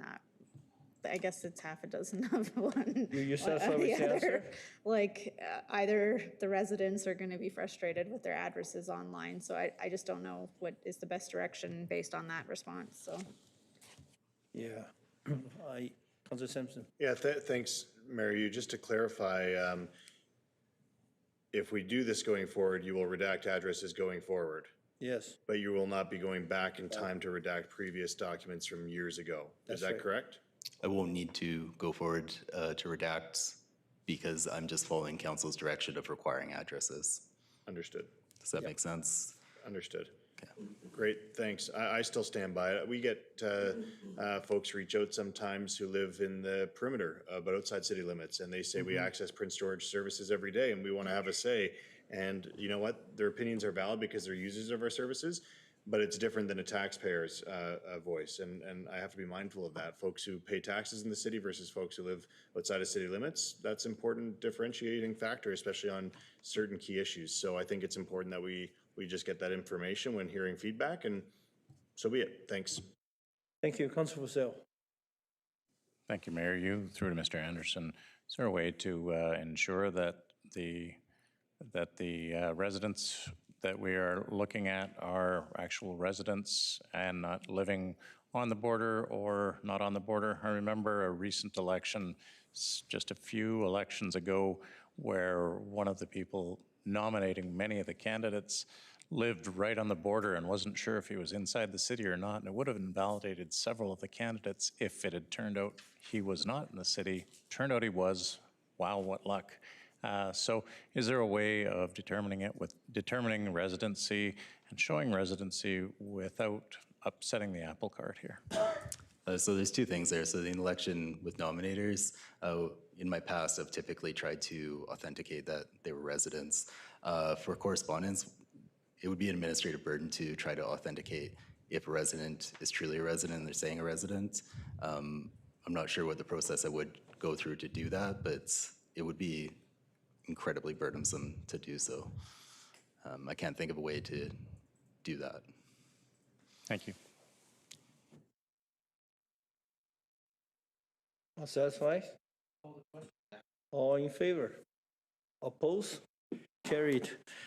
F1, City of Prince George zoning bylaw number 7850-2007. Amendment bylaw 9578, 2025. Second. All in favor? Oppose? Carried. F2. Move recommendation. Second by Councilor Ramsey. Any discussion? Hearing none, all in favor? Opposed? Carried. Notice of motion for next week, for next meeting, next regular council meeting. We have 12 pieces of correspondence. We need to pull H8 by Councilor Ramsey. Pull 12, of course. 2, 6, 10, and 11. Okay, we deal with one at a time. 2, 6, 8. 8, we definitely need a motion. And the 12? 11. 11 and 12. Okay. Number 2, Councilor Klassen. Thank you, Your Worship. This is a letter from a resident just wanting us to strengthen our wildfire preparedness. And I know that we've recently updated our community wildfire prevention something or other, whatever it's called. Maybe if I could ask Mayor Youthrew to Mr. Depenau, is there an opportunity within the current, how we have that current report published, or that strategy or that plan, is there an opportunity for our local expertise particularly to have an opportunity to provide insight and maybe propose how we could do RFPs, et cetera, to get the work done? Thank you, Your Worship, through to Councillor Clausen. I believe the good work on that report is being led by the environmental specialists in Ms. Diana Wozniak's portfolio, and so I might look across the way. Thank you, Your Worship, through to Councillor Clausen. So yes, the Community Wildfire Resiliency Plan is being worked on through our environmental specialist and our long-range planning division. The report itself is being led by a registered forester, so it is having that professional oversight in the preparation of it, and is in the final stages and will be presented to council later this spring. Okay, and do we have any particularly, do we have any local expertise advising that plan or that report? That I'm unsure of, but from just my conversations with the manager of long-range planning, this is a document, because we also have involvement at the Community Wildfire Roundtable, and there are local representation there in terms of wildfire, forestry, et cetera. So I believe that group has been involved, or that roundtable is in this document. But when staff come back to present the plan, the intent is to show council where we were, where we are, and where we're going in the future. So at that time, that detail will be shared with Mayor Council. So might it be, because I know that we have a few members in our community who work in the, either have worked or currently are working in the forest industry and have quite a bit of concerns but also expertise in this. So would maybe the best thing be to encourage them to be part of that committee, or is that committee set and you, or could they make submissions to that committee? That I'm not sure, but I'm wondering if, so typically when the wildfire resiliency plan is posted to a public agenda, the Wednesday prior to the Monday meeting, or hopefully it's falling on a Monday meeting, so my math is working out correctly, but that could be a time where the public could then review that document. And if there are, or is any feedback, staff are available to have those conversations with members of the public and helping, I guess, explain or let people know where we were coming from in that decision or that policy or plan item that was set out.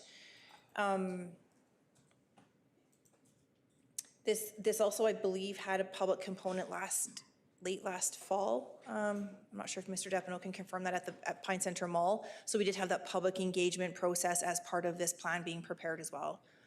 Okay. All right. Okay, then I'll just encourage, yeah, because I'm very appreciative of these members of our public who are engaged in this. And so then I guess we'll wait until the report comes back to us. Thank you. H6. Sorry, can I just speak to this? This one I'm only getting in once. Yeah. There's nothing stopping Your Worship to Councillor Klassen and any of the members, and I see Mr. Nash in the audience, from submitting something to council to be attached to the correspondence. Is that something that can happen as well to Ms. Wozniak if they have an interest in a particular matter? Your Worship, through to Councillor Skaken, I don't see anything wrong with that. If there's a typical process for public to submit correspondence to council and we can note it, Yeah, that's an opportunity as well. Thank you. Thank you. H6, Councillor Carson. H6. Sorry, I think that's the wrong number, so let's just take that one off. H8. That's yours, Councillor Ramsey. Hi, Your Worship. I'm just wondering if we can, I just wonder, sorry, I don't know why I just said that. Yeah, I'm having a little bit of a brain malfunction over here. For the letter of correspondence from Norm Coyne from VanCon, I'm just wondering if we could provide a letter of support. I'm not sure if your office can do that. Yes, we can. Without, yeah, so if we Moved could by just. Councillor Skaken, second by Councillor Ramsey. The Office of the Mayors provide a letter of support Thank you. for requests of H8. All in favor? Opposed? Carried. Councillor Sampson. Yeah, thanks, Mayor. I just wanted to pull H7. H7. Yeah, just quick. Just wanted to acknowledge the Attorney General's response from our meeting at UBCM. Writing letters on Christmas Eve is appreciated, so we got that from her. But I did want to draw attention to the fact that it does speak to the fact that we are seeing some policy things starting to shift on repeat violent offenders, but we are starting a petition, yourself and council, regarding non-violent offenders as well to the federal government, as those are having massive impacts on our community as well. So although we're starting to get a bit more buy-in from our federal and provincial partners in government, we can't let our foots off the gas, I don't think, as we're seeing them say the right things, but not implement all of those things quite yet as well. So more needs to be done, but it is great to see in writing, in the public, the Attorney General acknowledge a lot of these challenges that not just ours, but communities across BC and Canada are experiencing. And I think that is a great next step towards getting their full buy-in and support when we go to Ottawa. I think that's going to be really important. Thanks. Thank you. December 24th, Christmas Eve, normally half day. Yeah. She wrote a letter on the Half day. Great. H11, Councillor. H11, Councillor Klassen. Yes, thank you, Your Worship. I'm just wondering, would it be beneficial? I didn't see him particularly ask Christos Vardakostas, who is the Executive Director for Carefree Society. He didn't specifically ask, but would it be helpful to send, to give him a letter of support from the mayor for his request of the province? Councillor Polillo, would you comment? To be honest with you, I had the same thought as Councillor Klassen. The request is for him to meet with the ministry within 30 to 45 days. We can make the request. I guess, I don't think it wouldn't hurt, so. Are you going to move that, Councillor Klasa? Do you need someone to move that, or? Yes, Okay, definitely. I'll move that. I'll second. Second by Councilor Polillo. All in favor? Your worship, sorry, what are we moving?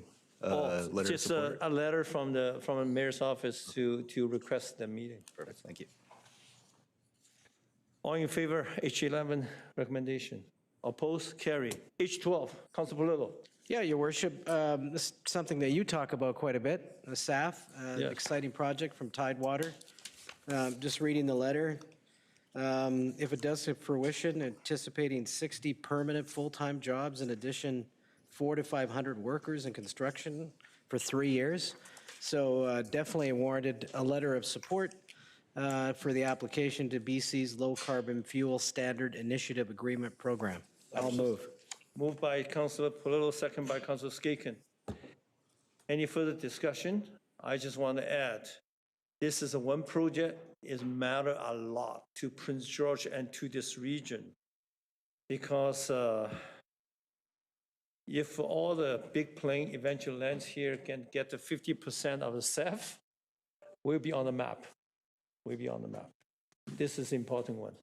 Thank you for the support. I will definitely write the letter on behalf of the council to express our appreciation and support. And we're waiting for the project to start ASAP. Yes, all in favor? Oppose? Carry. Adjournment. Second by Councilor Bennett. All in favor, adjournment. Oppose? Carry. Thank you. Yeah, we'll see you at noon.